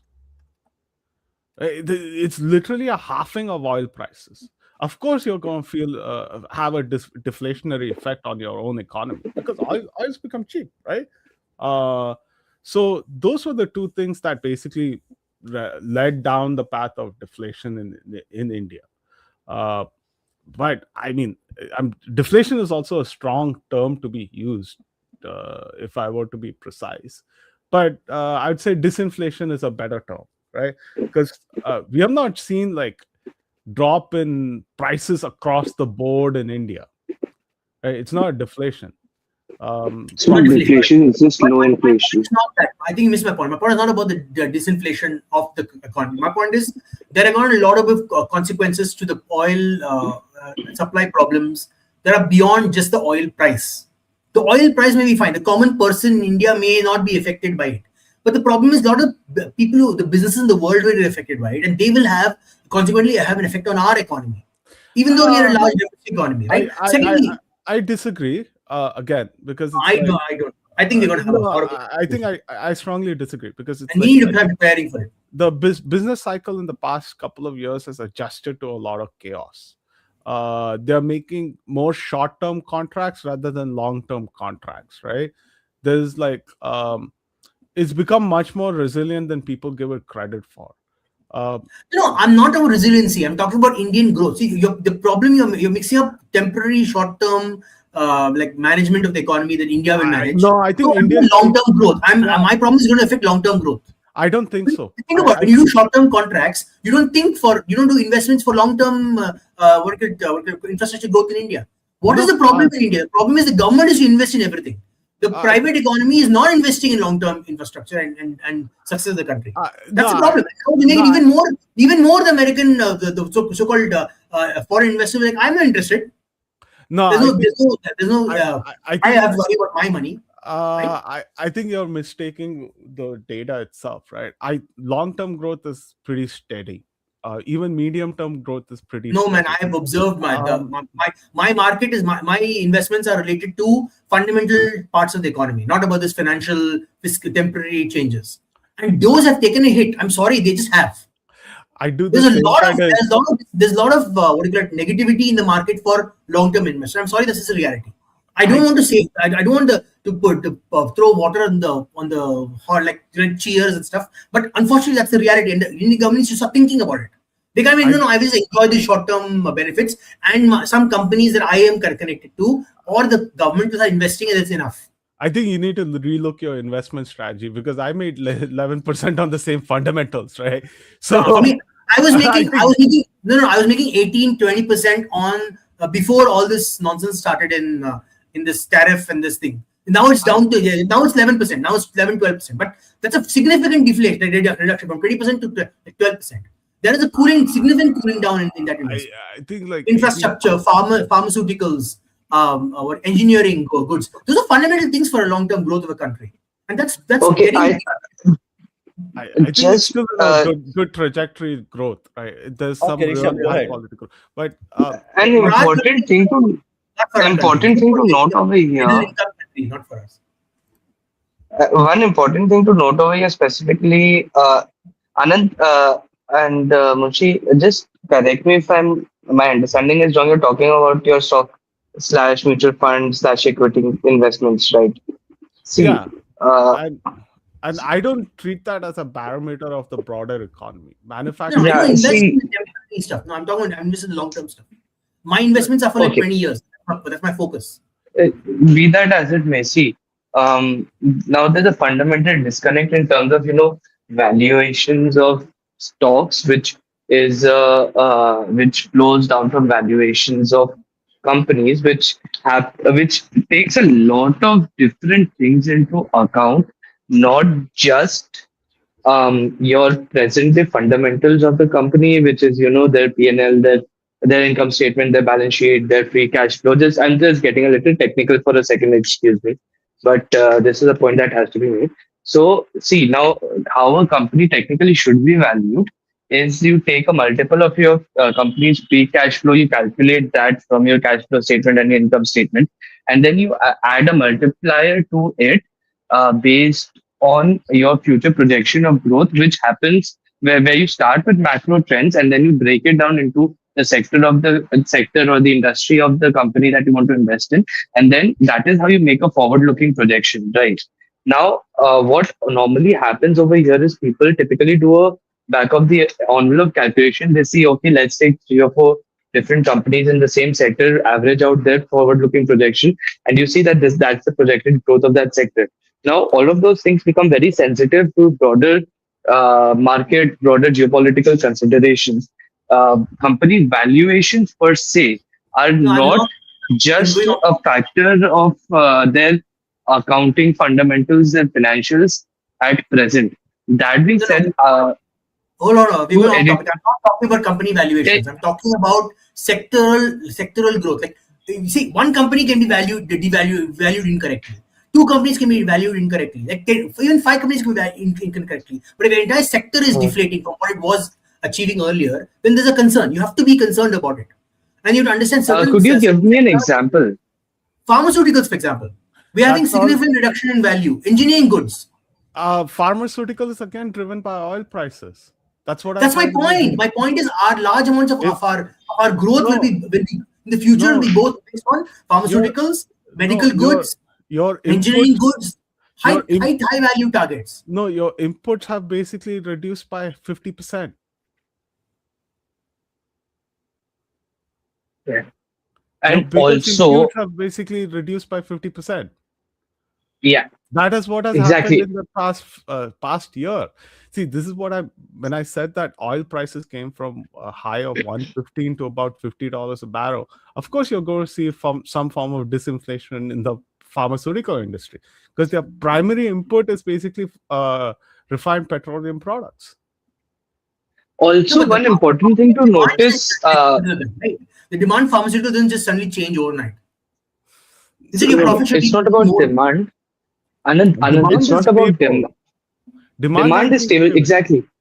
Try to Demand has been understand. stable. I think demand has gone Try down. to understand this. See, valuations now, if your input costs are high, automatically your output valuation also increases. And on top of that, there is this added factor of when the global economy is stable, valuations themselves become overpriced. So right now, the Indian stock market has been going through a period of massive overinflation of valuations. Yeah, I I get. mean, and the IT sector, for example, was the worst of it. It was trading at like a 30 multiple at one point, which was an insane figure. So That's why I'm that not talking about IT sector. I didn't mention the IT sector even once because I'm not even and talking about the that's my example. ones. Sure. I am using it as an example, and it is Hmm. true. It is also true for the pharmaceutical sector. It was trading at a very high multiple. The Indian stock market itself was overpriced. If you want to see actually what the nuts and bolts are, I would recommend you look at the PMI, the Purchase Managers Index of a sector, which is a very good indicator of how many units of their input goods are being consumed in any given month by a particular industry, by a particular sector. So that is a much more fundamental nut and bolt indicator of long-term economic growth and whether or not a company is looking at the future in a positive or a negative way. So, see, valuation, mein, honestly, also what happens is in the one of the reasons why the Indian stock market has become so overinflated has also been extremely fast rise in the number of people investing in the stock market. Also domestically, like there was this 3 4 month period last year where Indian retail investors putting money into the market was outpacing Yeah. foreign FPIs that were taking money out of the market. So this is also a trend that has gone unnoticed, but a lot of these things do create distortions in the stock price of a company or the valuation of a sector or the Indian stock economy as a whole, the market capitalization as a whole, if you want to use the correct term, No, I get versus the all this. I agree with. actual. I'm not disagreeing. All this I'm aware of. I'm aware of all of this Hmm, stuff.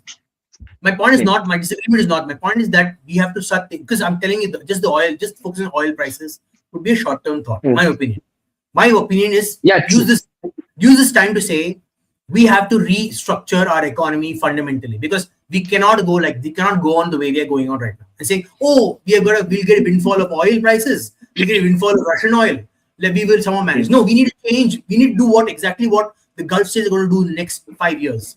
They're going to restructure the hmm. entire system because they know exactly what's going to happen next time they have the conflict over there. We need to start thinking, what are we going to do to restructure our system? Now, and for example, you have to start reducing the number of people who are in agriculture. The idea, you think about it. India was a golden bird when agriculture was not such a large part of our economy. We are still sitting in that Uh-huh. same nonsensical, this socialist paradigm where agriculture is the most important thing. Oh, let's talk about agriculture 24/7.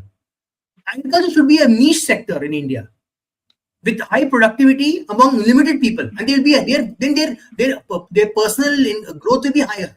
The problem is everyone is poor and everyone wants to be in agriculture. Okay. Yeah, I agree with you. Let- Incentive structures are skewed that way. Yeah, I I certainly agree with you on the I forward I I looking part. I certainly don't think that this is like a black swan event that India has to primarily restructure the I think they entire should. economy. I I No, don't think so. I think India needs to restructure the economy, not because it's a black swan event, but Not more because that is a pressing fundamental issue. no Not because of what's yeah happening in West Asia, not but yeah not generally. yeah yeah the see that's what I'm trying to say, right? Iran will have very little impact on India's economy, Yeah. right? It will not, right? So And tell me it what will won't happen to all those workers in the Middle East? Where are they going to go if that place uh, gets untenable for work? Where are they going to go? India's not going to take them back. Neither is the What do Gulf you mean they're not states going to take going to them back? send them back, right? Neither are the Gulf states going to send them back, right? So I think this there will be a sudden. I'll put it this way: uh, Gulf states will see their growth suffer for a quarter, but not beyond that. They have other fundamental issues. Actually, that's the other problem, right? So what will end up happening is, like, let's say this goes on for 2 months, you might see oil prices maybe go up to maybe 95 100 per barrel, right? But everybody else will benefit from it. Gulf states will have a whole glut of production that or products that they have to deal with, right? And then once they are able to go back into the market, they'll flood the market with their product. Prices will crash again, right? And they have to deal with the crashing prices. But it won't impact the Indian economy, right? What might end up happening is that um, uh, we'll benefit from both high and also low oil prices. What the MEA might start doing is that they'll start going up to the Gulf state and saying that, hey, you know what? We spoke about that IMEC thing, right? Transporting goods by rail and road, and building a corridor in the Middle East, a land corridor in the Middle East that goes through Israel into Europe. Let's work on that. Let's double down the efforts on that, right? And then they'll Gulf states won't what do you call that? They won't work on their own. Their citizens won't work on these kinds of hard infrastructure projects. They are used to working on the field.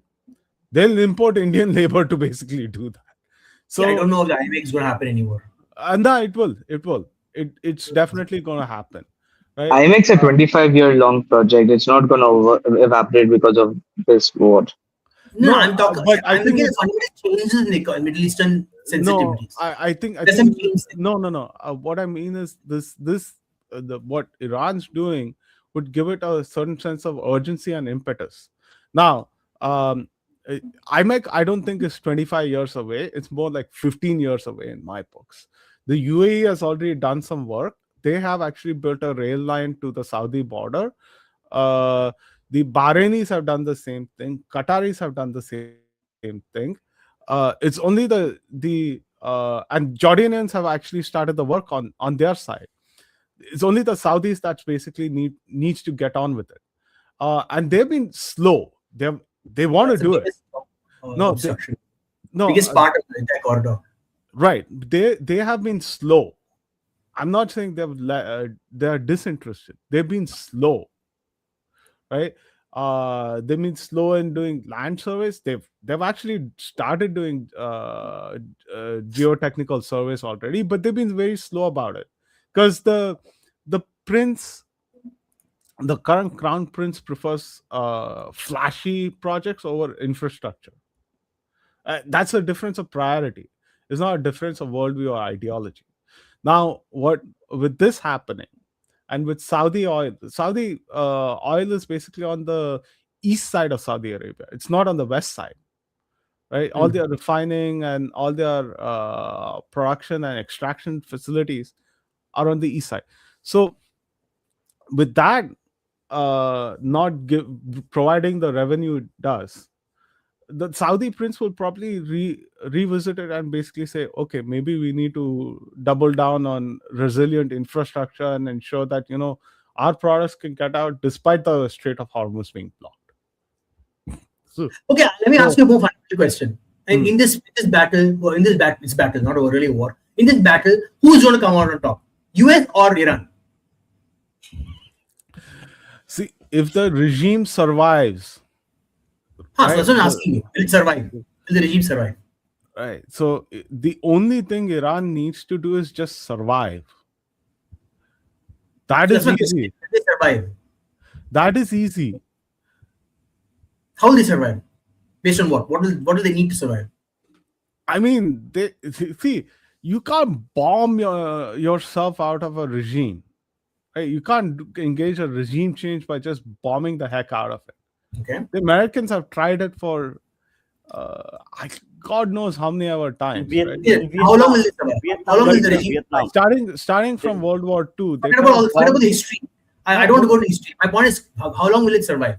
Will it survive 2 months, 3 months, 1 year, 2 years, 3 years? How long will it survive? it- this is why history is important. So they tried it with the Nazis in World War II, right? They tried bombing the Nazis for about 6 months in World War II.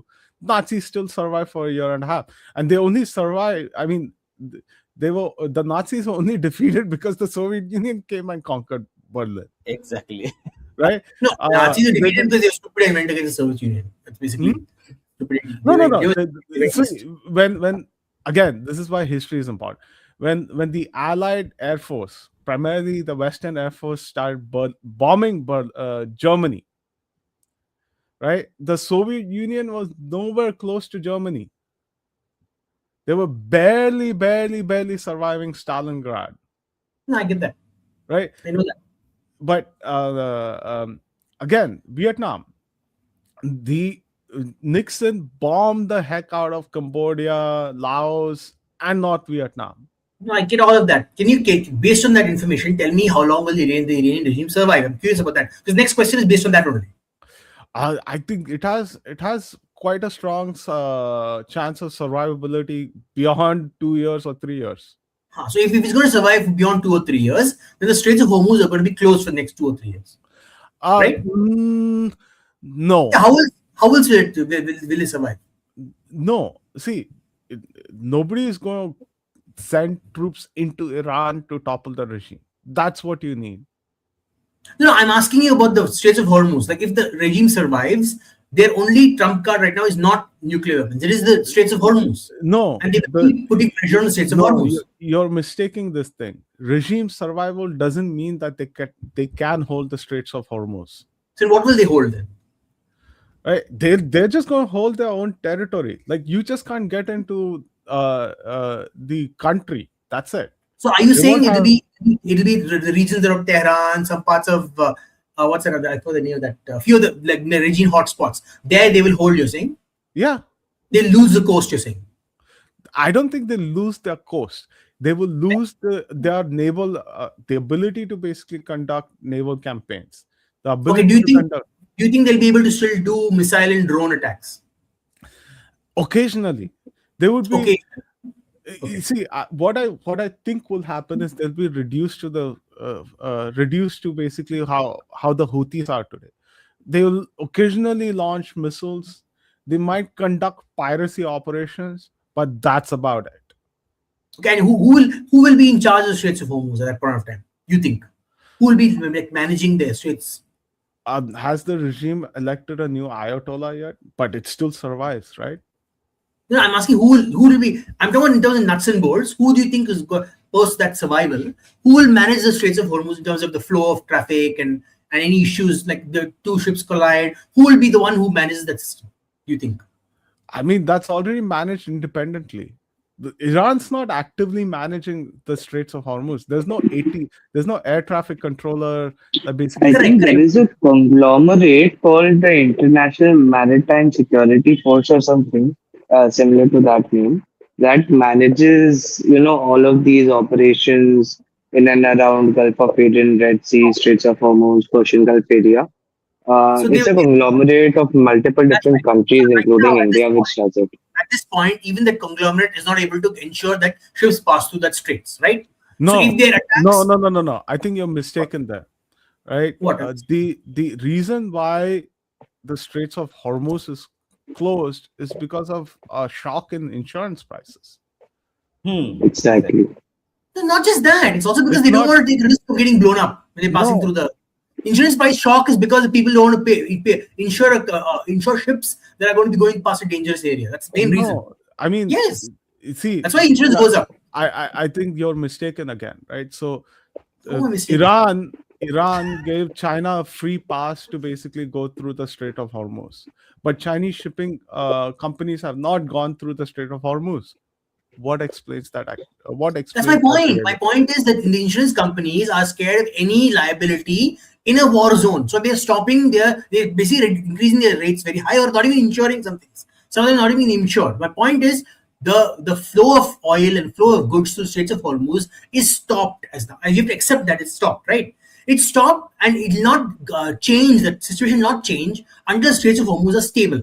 Who will ensure the stability? Uh, No I, conglomerate I will ensure that I stability. doubt it. Or until the Chinese or Indian government creates their own parallel maritime insurance So system, my which they're Yeah, already working on. I my think point it's my just point is primarily driven by insurance prices. If tomorrow no, my point, insurance, yeah, I get Yeah. that. no, hold on, You're, hold you're on, still hold on, repeating hold the on. same thing again. No, I think My point is, you're okay, mis- fine, insurance prices are dependent on that. But my point is, who's going to ensure that insurance prices will come down? insurance Okay, themselves. okay. If insurers themselves basically say that okay, the straits is stable enough, we can bring down ship insurance prices. Who They'll will go ensure the up. stability? Who will ensure the stability of the That's on state? them to decide, right?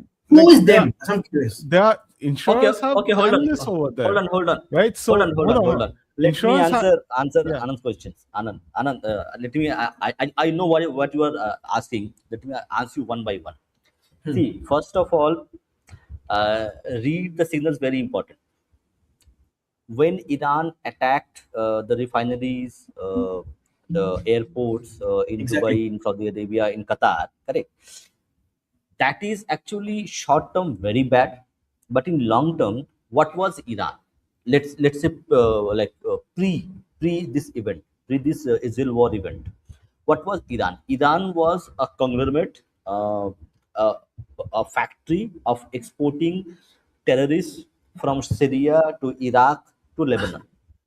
Okay, it was exporting instability, it was funding fundamentalism, which was in short and long term is bad for the region itself. Okay, so now what will happen? What Shastri was trying to answer is, in short term, mid term, long term, Iran will be defanged, so that it will be struggling to survive on its own territory, but it will not be able to destabilize the region. It will not be able to export terrorism. It will not be able to export uh, like people to do all the bad things. So in midterm and long term, you are looking at a much stable, better West Asia region with better numbers in terms of economics and other things, with IMAC coming in. Yeah, in short term there will be an issue. And to answer your question about the Strait of Hormuz, so now everybody from Qatar to Saudi Arabia to UAE, correct? They know the importance of Strait of Hormuz. So they will find a solution to make sure that the Hormuz is, because correct, as you mentioned, the Strait of Hormuz is the gateway where they get their food. Not they export oil and they get their food from there itself, food products. So they will find a way. And Indian Navy is actually doing a lot of work in that region. So you will see in coming years, Indian Navy playing a very important role in the maritime security of the this whole region. No, see, Yes. I'm telling you, he like Shastri said, you look at history, okay? Hmm. And let's be very honest, in the Arabian region, history has Hmm. shown when a Hmm. powerful regime breaks, the region Hmm. doesn't get more stable, it gets less stable. And it gets less stable because it's more unstable. This is the truth. That's the state of the situation in that region, right? mm, Now, if you're going to say that tomorrow the Iranian regime is going to exist, but it's going to be significantly weakened, it is going to yes. lose control of a lot of. That's my question. The reason I was talking about what will happen to the Mm, coast. Will the control of the coast be significant, strong enough of the regime, either the regime or some other proxy of some other group? So, for example, if the Gulf states decide they're going to take the mm. other side of the coast, they're going to take it over, right? And they're going to fight a battle of attrition to maintain the stability of the Straits of Hormuz. Then that's something I can think about. Okay, that's that way. But how will they deal with it, right? Or we can say that maybe the Iranian regime is so weakened in the coast that while they exist as an entity, they can't actually project influence on the coast. Or third, that they exist as an entity, they control the coast, but they lose all their access to all of their what do you call it, long range weapons. They're just a I, militia that lives in the country. I'll All give three you, different, all I'll three have give, different situations that create different outcomes for navigation of the straits. So I'll, my I'll question give is you, based on I'll give you a fourth scenario as well, right? Iran will become more like Iraq after the first Gulf War under Saddam Hussein. The regime was essentially defanged. It was still the state was still stable, but it was even more oppressive than it was previously, right? So that is a stronger possibility than the rest of them, right? say it again. What's the possibility? I didn't get that. I didn't get the possibility. So um, Iraq prior to the Gulf War was quite a nuisance. Then it invaded Kuwait. Then it got a strong bashing and it retreated within its own borders. The entire state was pretty defined. They had no ability to even project power beyond within its own outside its own borders, right? No, But but, the Yeah, but state the was way Iraq but is the after state was after structured, still the way fir- Iran is after structured are First different. World War, yeah No, after but first Iraq and Iran first are Iraq War. structured are different. no no The way no Iraq and Iran are structured are different, significantly it, different. the regime still has quite a lot of power and No. I'm saying the way the see structure. Iraq was structured in a way that the Ba'athist party, centralized party, was controlling a large Shia majority. This is it is different.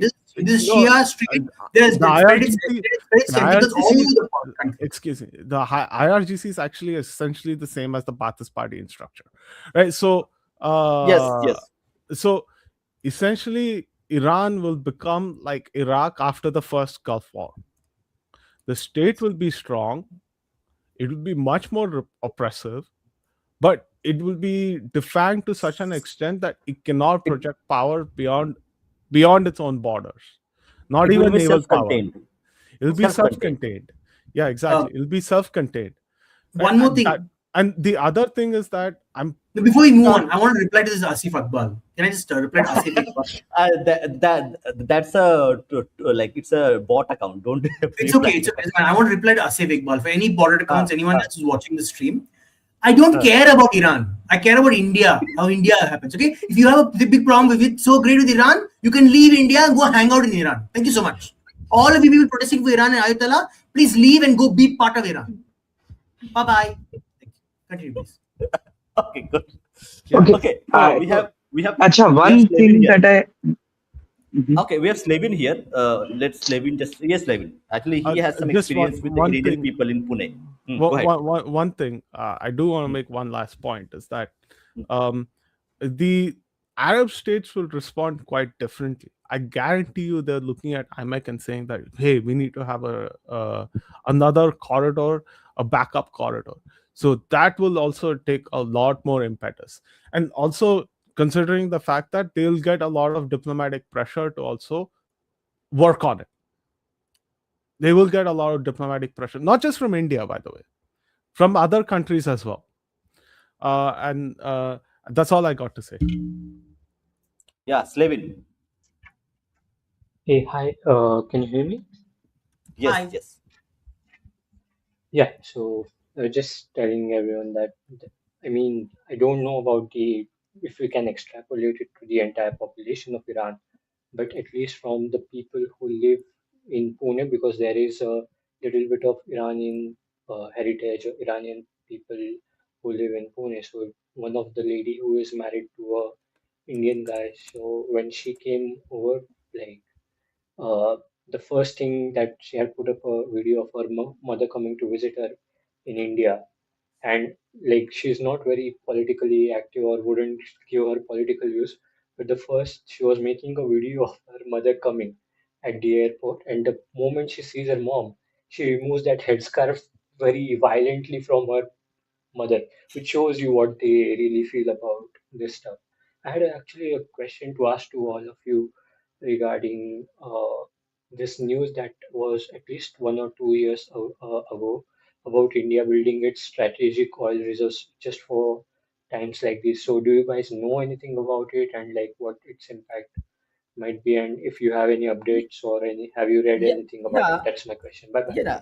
It's a well publicized thing. I think like technically, they India keeps about a month's oil consumption as reserves. It's well known. It's about a month of consumption, which is kept as reserves. So, take an example, correct? The refinery in Jamnagar, or do you have also have in the West Coast. So, the average consumption of per day. So, India keeps about 30 days of its refining capacity, the oil which is there, petrol, diesel, and everything else put together, and that per day average consumption into 30 days that is kept in the reserves to be consumed in case there is a shortage of supply from outside.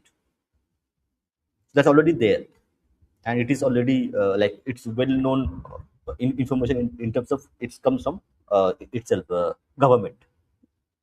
Oh, Yeah. but they were building, trying to expand it and building new reserves. Have you read about that? Like, uh, underground reserves are we, being made in Eastern India. yeah, that you will not know because that would be correct classified information. So that you will Uh, not know, that nobody will be saying, "Okay, okay, we have this here," Also, but I had one technically more they have question. it. Go ahead. One more last question, and I'll leave you guys to it. Hmm. I mean, I'll be on the listening end, but leave from here. Hmm. So, about data centers, I have this question because you guys are doing quietly around, so it might be better. Can't hear him. So, It's not very clear. Can you hear him? Okay, your audio is a little bit low. Just check your mic. okay, just a minute. Can you hear me better now? Ah, it's better. Yes, yes, better, better. I'll I'll try to. I've just switched off the fan. Uh, Hopefully it is better now. Yeah, Did better, you better. know? Yeah. So I wanted to ask about data centers. So where I live in Mm-hmm. a suburb of Mumbai, called Thane, and over here they are trying to build a like a data center, and there is a lot Mm-hmm. of opposition from like local people because there is already water shortage and all. So do you guys know Mm-hmm. like if it is a good idea to uh, put a data center in a very residential sort of very busy highway sort of population dense area, will it provide jobs or like Yes, impact on yes, water shortage and everything? yes, yes, That's my yes, yes, question. yes, yes, yes, yes, yes, and beat the shit out of them.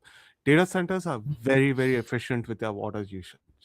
Barely 5% of their water goes to waste.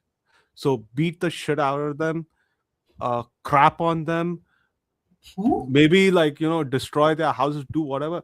Let that data center be built.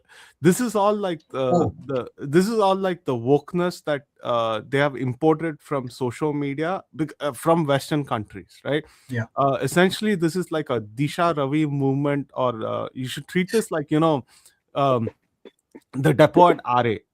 But since you live in Exactly. Thane, if you know these people personally, throw shit at them,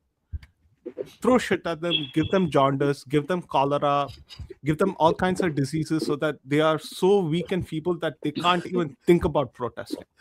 Okay. And if they have so much of a problem, tell them to live on the banks of Methi in Kurla See, No, wait, no, hold no, on. and just have all the feed, water no, they no, need. no, no, no, no, no. Just feed them the water. Don't make them. Don't no. Let them drink that shitty water. Exactly. Okay, Let them drink it. And, can I give more constructive like okay. So the thing with data centers is, first of all, they take a lot. I agree, they take a lot of power, they take a lot of water. But you need to create you need like create the power, right? So if you want to create the power, there are multiple types of power methods. there is you can't do solar in that region. I'm guessing it's not a lot of flat land. You can't do maybe you can do a coal-fired plant maybe. So maybe a coal-fired plant will come up. You need people to run the coal-fired plant, so it creates jobs, right? They need people to transport the coal to the coal-fired plants. You need jobs. You need people to feed those people who transport the coal. You need people feed the people who work in the plant. You need people who will provide rest and relaxation for people who are going to work in that plant. Any job, there's a problem with a lot of the opposition in India. They don't seem to understand. Even if there are 100 jobs created by one plant, they don't just create 100 jobs. They create 100 times, certain like 3 or 4 times, because each person requires servicing from other people. And each person who has productive money has money to spend on other things, other goods. And the minute you can spend on other goods, other people are employed, gainfully employed, and it improves basically how does the economy work. Second thing, with water. Think about, okay, there's a problem with water. You can use wastewater. You can have a sewage treatment plant that cleans the water and provides clean water to the plant, to the data center. That creates jobs, right? Then whatever effluent that comes out of that plant needs to be cleaned again before it goes in the water. That creates more jobs. Like if you only care about I'm an environmentalist. So I get upset with Shastri saying environmentalist. I'm an environmentalist. I believe in the environment needs to be protected. Okay. But there's a positive form of environmentalism. This is a stupidity. I'm sorry, they're stupid people. They're like, I don't want anything in my area. This is a goop people, right? Don't use pharmaceuticals. Use the leaf on the side of the road and wipe your wound with it. It is more positive to the world. Like that, these are those people, idiots, like unscientific people, right? So there's always a solution, a scientific solution to such problems. You can don't stop your growth just because you're worried about the environment. There are solutions to every single environmental problem we face in our cities. Anand, I think we are ignoring a very root problem. Problem is still the Indian state. So we, in our genes, in our genetics, correct, we have this thinking that you cannot trust the babu, you cannot trust the politician, you cannot trust the state to do something good for you. So the common masses of Bharat, of this region, including Nepal, Pakistan, Bangladesh, India, okay, this region for last 200 years, approximately 200 years, are fighting the state to protect its own rights.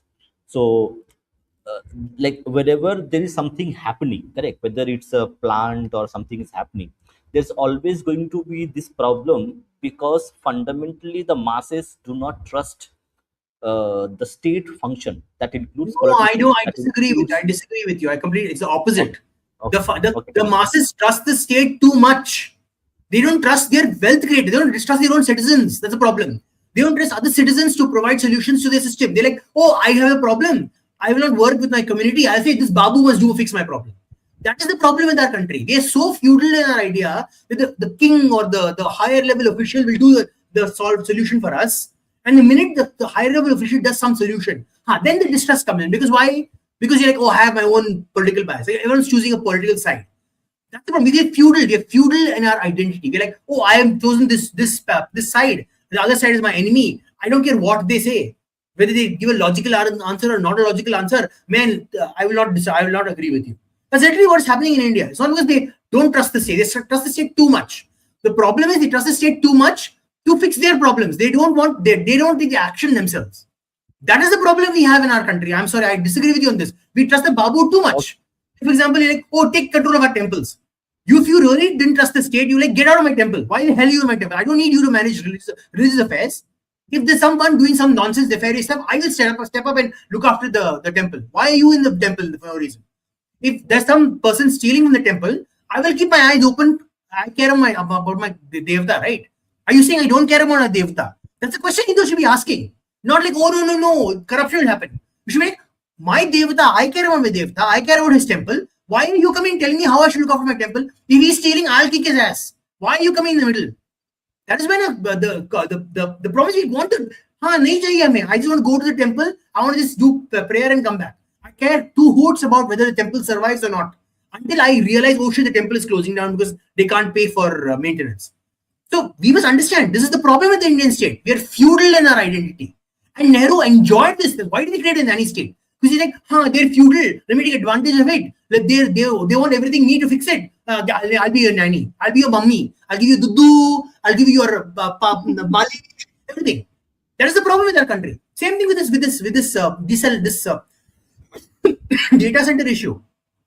Why are they so afraid? They're like, oh, this private company run by citizens will take over will destroy our life. Hey, Babu, save us. Get rid of this private company. Use the state to kick them out. That is what's happening. We don't trust our fellow citizens to do anything proper, anything constructive. Yeah, That is the Rishabh, issue. To be you fair, have. it is That's not what we need to the. fundamentally change. To be fair, it is not Okay. your fellow citizen. It is, I think, Amazon data center or something like that. So It is it's the not Amazon data center is not exactly. going to be run by Jeff Bezos. Jeff Bezos is not going to sit here and build the data center. He's gonna use certain citizens in India to run the data center. Right? He's not going to be like just अरे some random. Slevin, see, 100 बातों की एक बात. Whoever has this problem now, just tell them, boss, if you don't let them build in Thane, they'll go to Kalyan Dombivli, they'll go to Navi Mumbai, they'll go to CBD Belapur. Your property prices will fall. Everyone will get back in line. This is a very Mumbaikar way of handling this issue. कुछ नहीं होना है. It's fine. I mean, it's not like anything is not Uh, going to happen. Like Amazon, I think, no, no, paid 1,800 crores for the land. That's not a small Yeah. amount. 1,800 no. crores for Actually, that land. ac- Wait, They Tata are actually, could one not more Tata going could thing. kick anywhere. out of Bengal, then this can Wait, happen. wait, wait. It starts Wait, too wait. much. See, one more thing. I think these decisions are created by actually many politicians and also people who own land. So if there is a dispute, they will get more money than they are already getting. So it's also a Yes, tactic by people to get exactly. more money. We fall Yeah, for this See, shit. You know who we see, scared of? The bloody politician. Always any a politician tells you be aware because our politicians are not politicians. Our politicians are based gundas who just have the aura uh, of respectability. Okay, a true politician is actually based on policy. He can discuss policy any minute. You go talk to him like, oh, I know what the challenges of the area are. Anand, you need to go one level deeper. The Indian politician is not a gunda. The Indian politician is a businessman in the guise of a gunda, in the guise of a politician. exactly, exactly. Couldn't agree more. I'll tell you one more tidbit. Oh, So we have a like a metro line being constructed, and it's like 95%, 96% done. Only Hmm. one sort of one section between two pillars is remaining. Okay, since 3 4 Hmm. years they are not doing anything. Now what has come out is that plot where that thing goes is owned by a Shiv Sena ML, like ex Hmm. corporator of Shiv Sena, and he has a hoarding spot over there. So he earns lakhs of rupees from that spot. So he's not Hmm. letting that spot go easily. So he jacked up the prices like crazy, and now just now they got that spot after 3 4 years of negotiation. And were not letting this news come out that the land is ultimately owned by their own people, Shiv Sena people. So that's your point about them being businessmen and trying to get the most money for Yeah. things. no, See, that is why I'm not this is worried about the data center in the long term. They are just going to use this as a negotiation tool to maybe get some more money or whatever from Amazon. In the long run, will be they'll be able to build it up. I'm not too worried. See, it's a false equivalence to जब भी कुछ होता है, people bring up Shingur. I think it's a bit of a false equivalence in Bengal. You know, हम लोग अपना खुद का चूरन चाट लिए, which no one else does. So it's fine, हो जाएगा. So ये from चूरन I चाटना have है lived in जो भी है. So I have lived in Mumbai for a limited time, 2.5 years. But from what I've seen in my experience, everyone out there is just looking to extract the maximum amount of resources that they can for themselves, which is a commendable thing. I think it's more a negotiation tactic than anything else.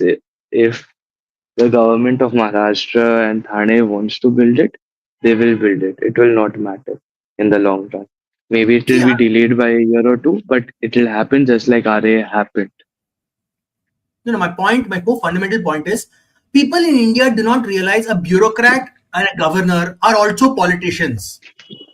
Yes. You go look at the definition of what a bureaucrat and a politician is. A bureaucrat and a governor are, they're also politicians. I don't understand the argument I get. I frequently hear this nonsense. Oh, the governor is politicizing the issue. He has to. He's a politician. He has certain duties he has to do, or there's no point sitting there. You can just give it to a robot. A robot can place there. The robot will say, yes, sir, yes, sir, yes, sir. Just stamp on the bill with a hand, and you don't need a governor. You literally don't. He is You a know what? political You know what? appointee. He's a political appointee of the central government. That doesn't matter. He's not a politician. His duty as a governor is a political one. It's one of policy. For example, if tomorrow a particular bill comes through from the state legislative assembly that is not constitutional, it is his duty, fundamental duty, to prevent it. The problem in India is we don't go to first principles. A politician has to do his duty based on his role. We don't want the politician who's to do his role. What the hell? Because we have got personal political grievances. Like we have chosen a side. I mean, I wouldn't discount What a country people's like the grievances first about world. politicians. My They biggest haven't problem been is the that you want a best country like the case first studies. world. You want a country like the first world, but you want to think like the first world. I want first world living, but you don't want to think like how the first world thinks. The first world thinks a particular person's role is fixed.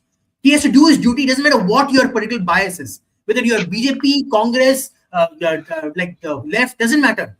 The constitution lays out a particular role for that person. They have to fulfill that role. You see, even our own judiciary doesn't follow those rules strictly. We have High Court judges, Supreme Court judges going to what they can or cannot do. The governor's role is the most clear defined role. His role is to look at a bill, observe whether it is by his judgment whether it fits the the constitutional rights, and then pass it back to the assembly to make it more fit the constitution. That's his duty. You can't be like saying, "Oh no, I agree with you. The governor's rubber stamp." Then why have a governor? To cancel it, remove it from the constitution. We're wasting money on the governor's mansion, knocker, chucker, all nonsense shit for a governor because he's got no bloody work to do. Same with the courts. Look at the courts. You're like, oh, every case can be taken up to the Supreme Court. Then why have the lower courts? Remove all the lower courts, put all Supreme Court justices, and they'll handle all the cases. We're wasting so much money. We're wasting taxpayers' money on every single level of our bloody courts. When nothing stands, no judgment can stand permanently. Yes, we need a revolution. Let's import some revolution from Iran. I'm sick of this argument, regular argument. And the worst part is our media, our journalists are bloody illiterate idiots. No, they are very smart. They are very smart. The latest headline is debated headline like some robots. That's it. They are paid to do that. These are all like different 5-hour discussions on their own. I think let's get back to topic. Honestly, I feel your pain, Anand, but no point discussing this. Everyone knows what the problem is. Everyone knows how to what the solution is, but everyone knows people in power don't have any Shastri, incentive I've to work always on been it. a radical capitalist. I've always been a radical capitalist. You guys not realize it. I don't know why. Bye-bye. My biggest problem with RSS is that it's so socialist. I wish it was more capitalist like me, and I would like RSS come, let me hug you together. Like I would have literally done that. But it's like, RSS is running grocery stores in Kerala. You know. I'm okay with RSS people running grocery stores. Why the RSS running the grocery stores? That's my question. No, it's same thing. Like RSS people are running grocery because RSS itself has nothing. There's no property name in the name of RSS. Alright. So RSS people are running farms. RSS people are running grocery stores in Kerala. Keralam. Sorry, new name. Good name. Okay. So, final thought. Of people. Iran. See, my point very simply is my first thing is we need to stop looking at these things as moral. And I want the Indian government to start framing it as not moral. Like, I don't want this argument of morality. I want it to stop being used. In real politic terms, it doesn't happen that way. in real politics, they know what will happen. Actually, I will give an example. Okay, later. Hmm. Go ahead. No, no, I'm In saying even real terms, it doesn't happen. There is no morality. no, no, I'm saying even the functionaries of the Indian government. I'm saying even the BJP should stop framing everything as a moral argument. Be brutally practical about stuff. Even their discussions with the opposition is based on morality. Stop discussing morality. So, for example, you take the Navy warship take being So the that warship is being taken down. see that is rhetoric for the common masses. Like when when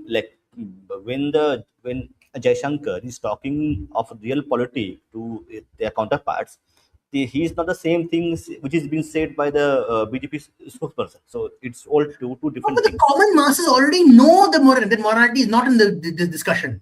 That's my point. The problem what is happening right now. They engage the opposition for making moral arguments. It's like there's a fire, right? When you get engaged in the fire by throwing fuel on it, the fire gets bigger and bigger. My point is throw sand on it, or don't even look at the fire. Don't feed it anything. Yeah, your strategy is so it's like built on confrontation with the opposition only. Discuss this concept, this discussion. Don't even discuss with the opposition. Ignore the opposition. Let them scream and shout for a few days. It didn't die down on its own. But the problem is you have to engage. You engage. For example, Khomeini died, right? They didn't engage. Oh, Khomeini was a vindictive man. Blah blah blah blah blah. Then suddenly 3 days later they had to go sign that book, and now they're like, oh, shit on their face.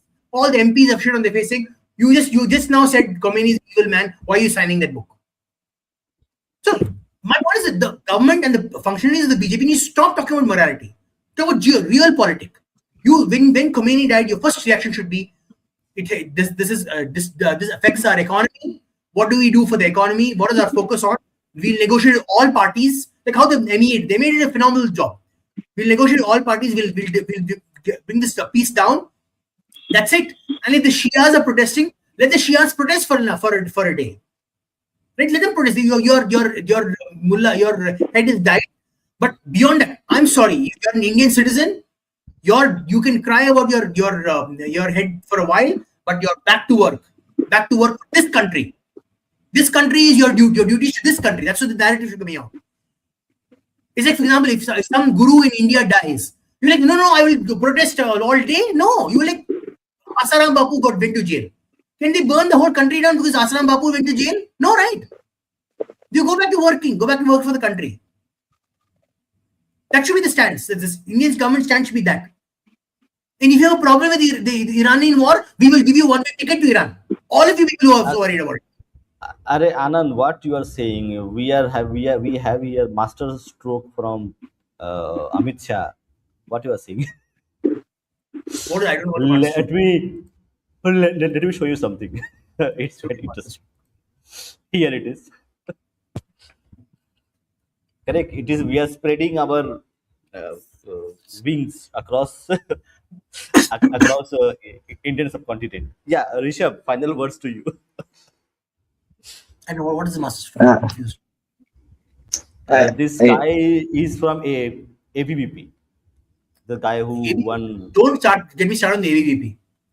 Don't talk Are about ABVP. some one person from Nepal has some connection with ABVP and RSS.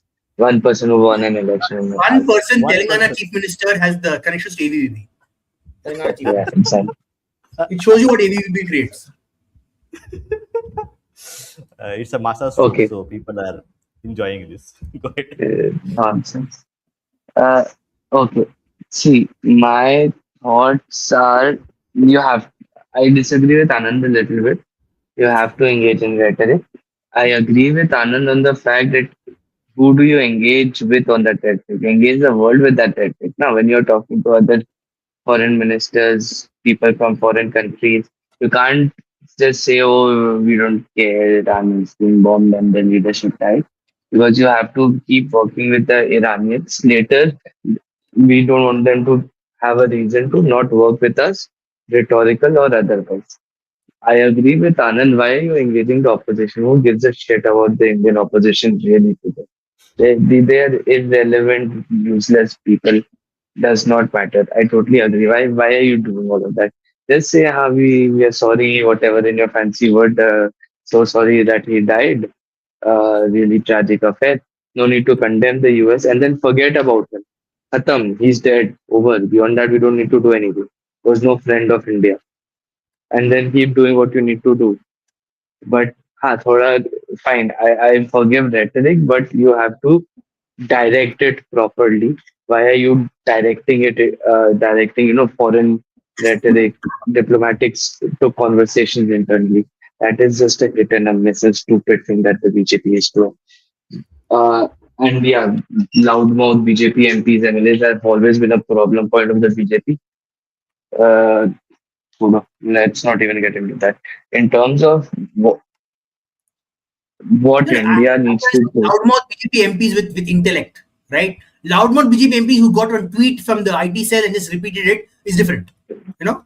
BJP doesn't elect people with it, or doesn't select people with intellect. No, I mean, if it did, it would have been a very different thing. But anyways, coming Uh, back to Iran and West Asia, um, see, very simple thing. We need to keep our heads down, and we need to let what will happen.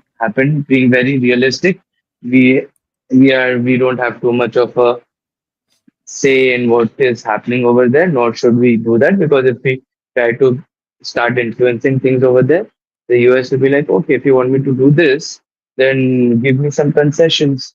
Maybe okay, if you want me to stop uh, uh, maybe if you want me to, I have these concerns about my security in this region. If you want me to relax in Iran a little bit, give me Vizag port. That will boost my security in the region. Or give me Vizhingham port. So we don't want to do stuff like that.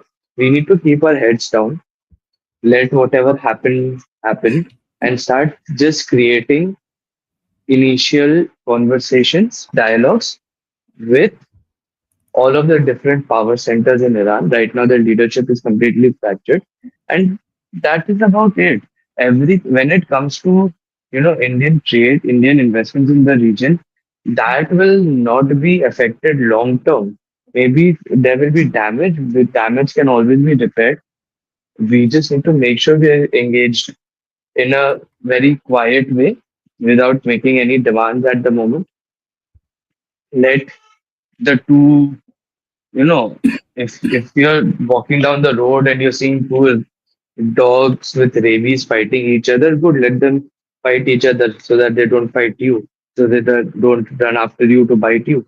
Let it happen. I mean, we need to also, not see the one point that I need to make in general, the more relevant you start becoming in the world now, the more everyone has an opinion about you.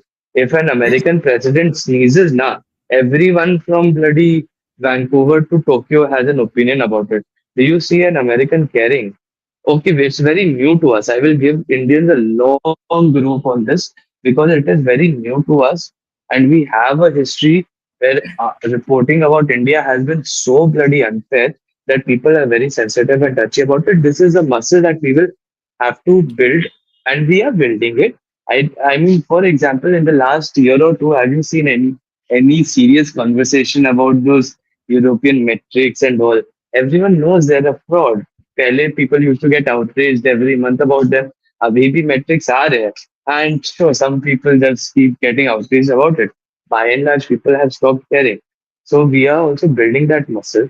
So we need to stop, caring so much. We are rising in the world. We are a growing power. Our economy is growing at a massive, at an amazing rate. We are gonna get richer soon. We are gonna, and all of these shocks should not matter to us. We need to start having a more long term, not just the government, the people. We need to start, stop rather reacting to everything like it's doomsday, and we need to start looking at things, take a breath, and start looking at things from a long term perspective. The conflict in West Asia will affect us. Sure, it will have its oil shocks and whatever. In the long run, medium run for the Indian economy, it will not have any adverse effects. If Iran is brought to its knees and it is carved up and the world starts trading with them, it's very good for India. If this regime stays and we can, somehow here or there make deals with them, it's business as usual for India, maybe at a little bit of a diminished capacity. See, very frankly, Even today, Chabahar has been a very dead investment. Most of what we wanted to do with it never fructified, and this year we had pulled out. In fact, this year in January and February, after the budget, we had pulled out completely from Chabahar. We had basically declared it a dead asset without actually declaring it. Functionally, we had done that. So maybe that's can open up all of those avenues if Iran joins the global fold again. And also, one more thing that we did not discuss, but it is something maybe for everyone to ponder. When oil prices are above $70 a barrel, American shale oil becomes commercially viable. Below that, American shale oil is not commercially viable. So, at $70 a barrel, is keeping oil above that level is also something that is in America's long-term strategic interest, because at those rates, it can be functionally basically oil independent. Below that, it has to be It involved in the is Middle 60, East. correct? Rishabh, it is around 60 dollars, 60, $60. 65. Okay. But Okay, sure. last I heard it was around 60, 65, 60 to 65 range. It was there Yeah. in terms of inflation. So like Hmm. 60 was at par at which the shale gas and oil can be produced. Can be Yeah. So, okay, mined. let's assume 65. So, if oil starts falling below that point, and so here's the dichotomy: America will always try to do something to keep oil prices at 65 or above, assuming that's the cutoff. The Gulf countries will always try to keep oil prices below that. So as a result, 60 to 65 to $70 में fluctuation होता रहेगा. But the moment it crosses like 75, $80 a barrel, it becomes a problem for everyone because it starts affecting their macroeconomics. So let leave it to uh, the wanted superpowers of this world. हम तो बुद्ध के देश है, हमें कुछ करने का जरूरत नहीं है. We can keep our heads down, make money on the side, and chill. No need for any panic on this. No, Okay. They will figure my out. my focus is less about whether we should uh, like wade into the political consequence. My point is make money while the sun, rig hay while the sun shines, Yeah, and our strategy should exactly. be like take advantage of these people as much as possible. No friend, Hmm. trust them, treat them as not friends. Just don't need to virtue signal. I mean, I know you're saying that you need to virtue signal a little bit to the. There's no need. They are down in the dumps. Virtue signaling is not required. Just give them economic help. Use the Yeah. different parts of it. For Like how Afghanistan. Anand, Anand, We need to virtue signal. Let me finish. We need to virtue signal to Afghanistan saying, "Oh, you guys are great protectors of women's rights." We need to say that to them. We need to say any of that stuff. We just need to say we will help you build your projects. We will provide you with infrastructure. We provide you with food, with money for that investment. They are nice friends with us. We don't need to agree with them in terms of the moral framework. But that's my point. There's no need to virtue signal to Iran. Just say this is what we want. We don't Sure. want to work with you. That's it. Yeah, I take your point on that. I disagree, but yeah, I take your point on that. That is also a viable route. Yeah, That's why we we can got do the, that. We can take Navy the ship. Afghanistan approach. Yeah. Why do we the Navy shade into Kochi? Because you want to like tell the Iranians, don't worry, we're not your enemies in terms of military. Just don't worry, Mm. just give us some concessions. see, Anand, to just finish the point and we'll end this stream for today. See, what you need, what you need is hard power like America. America doesn't give a shit about shit to anybody because uh, they are self-sufficient in terms of their energy, food, defense, everything. So you need hard power to actually be the state where you don't give a damn or do not do what you signal. A country, a middle power like India, has to play that game until it reaches. See, China. Take example China. Take example China. China has some amount of hard power. Okay, so that's why Saudi Arabia and all the Muslim countries never raised the issue of Xinjiang, the Yep. Uyghur Muslims. Correct, correct. Because China has hard power. So India is not in that stage where it has the hard power to actually do those kind of things. So that's why India does those things, because it's a middle Also, power. one thing we never discussed, one very interesting thing we never discussed, maybe someday we can discuss it. We have Hmm. forgotten the Andamans are going to come online in a couple of years. The Hmm. Andaman Nicobar Islands are going to come online in a couple of years, including the oil drilling there offshore. We are Yes, forgetting yes, a large yes. number of oil reserves are going to come online. We will become like the Gulf at one point of time. Along with that, if we invest in thorium, invest in nuclear thorium power, we will literally become the most filthy rich country in the universe, in the whole world, if we plan our strategy right. Okay, so let's do one thing now. We will have one more stream on the thorium, because thorium is something which people don't know. Like, I know about it because I did some study on this thorium reactors and how they work, Are and you how talking about India. those three-stage reactors where we are turning thorium into uranium as nuclear fuel and all of No, that? no, small. Yeah, this is the mini reactors. Yes, Yeah. because See, thorium. we don't need much urium. We just need enough urium to start the chain reaction. Just a little bit. Mm. See, yeah. So thorium reactor technology is working for almost now 40 years. We are working on this because in long term, thorium reactors are going to like, they are less in terms of pollution, safety. All those things are much more taken care of. It's not as volatile as uranium. The So, and byproducts. India has made some progress, good progress, and with some technology coming from outside, from France and other players, and India has a vast amount of thorium reserves.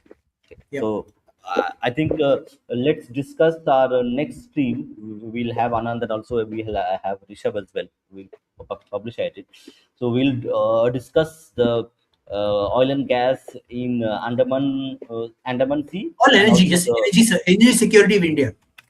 yeah, energy security in India. So we'll do that thing. That will be very Dada, interesting. can I recommend one thing over here? Maybe Bolo, something more yes, like the economics of extractive industries. Because that way we can also talk about farming and mining in addition to, you know, natural gas and energy. do one thing. In that case, you need to send me an email. Okay, you have the in our channel. You have, correct, No, our email Latin ID. has separated them into two sections. I don't think you need to do it together because while they overlap a little bit, they will confuse the audience of what is the. See, the point is that extractive industries, maybe you could do it like energy structure. Then you do based on what extracting to get that energy structure, right? Because we talk about biofuels and we talk about the sugarcane as well. If we talk about fuel like coal, like we're still using a lot of coal plants. Transition from coal to, like, you can do part two could be your extractive industries. Sure. Okay. Yeah. So that works. So, send me email on this email ID, Navimash. Okay, so we can collaborate, and then we can actually like make some presentation and do it. That will be a little bit better, because now it's very easy to make presentation with data. Okay. Okay. Mm. Thank you, Rishabh. Thank you, Anand. Thank you. Thank you all. I'll see you tomorrow. Jai Shri Ram, Vande Mataram. Just bye bye. Yeah, Shiran. Thanks everyone. Good night.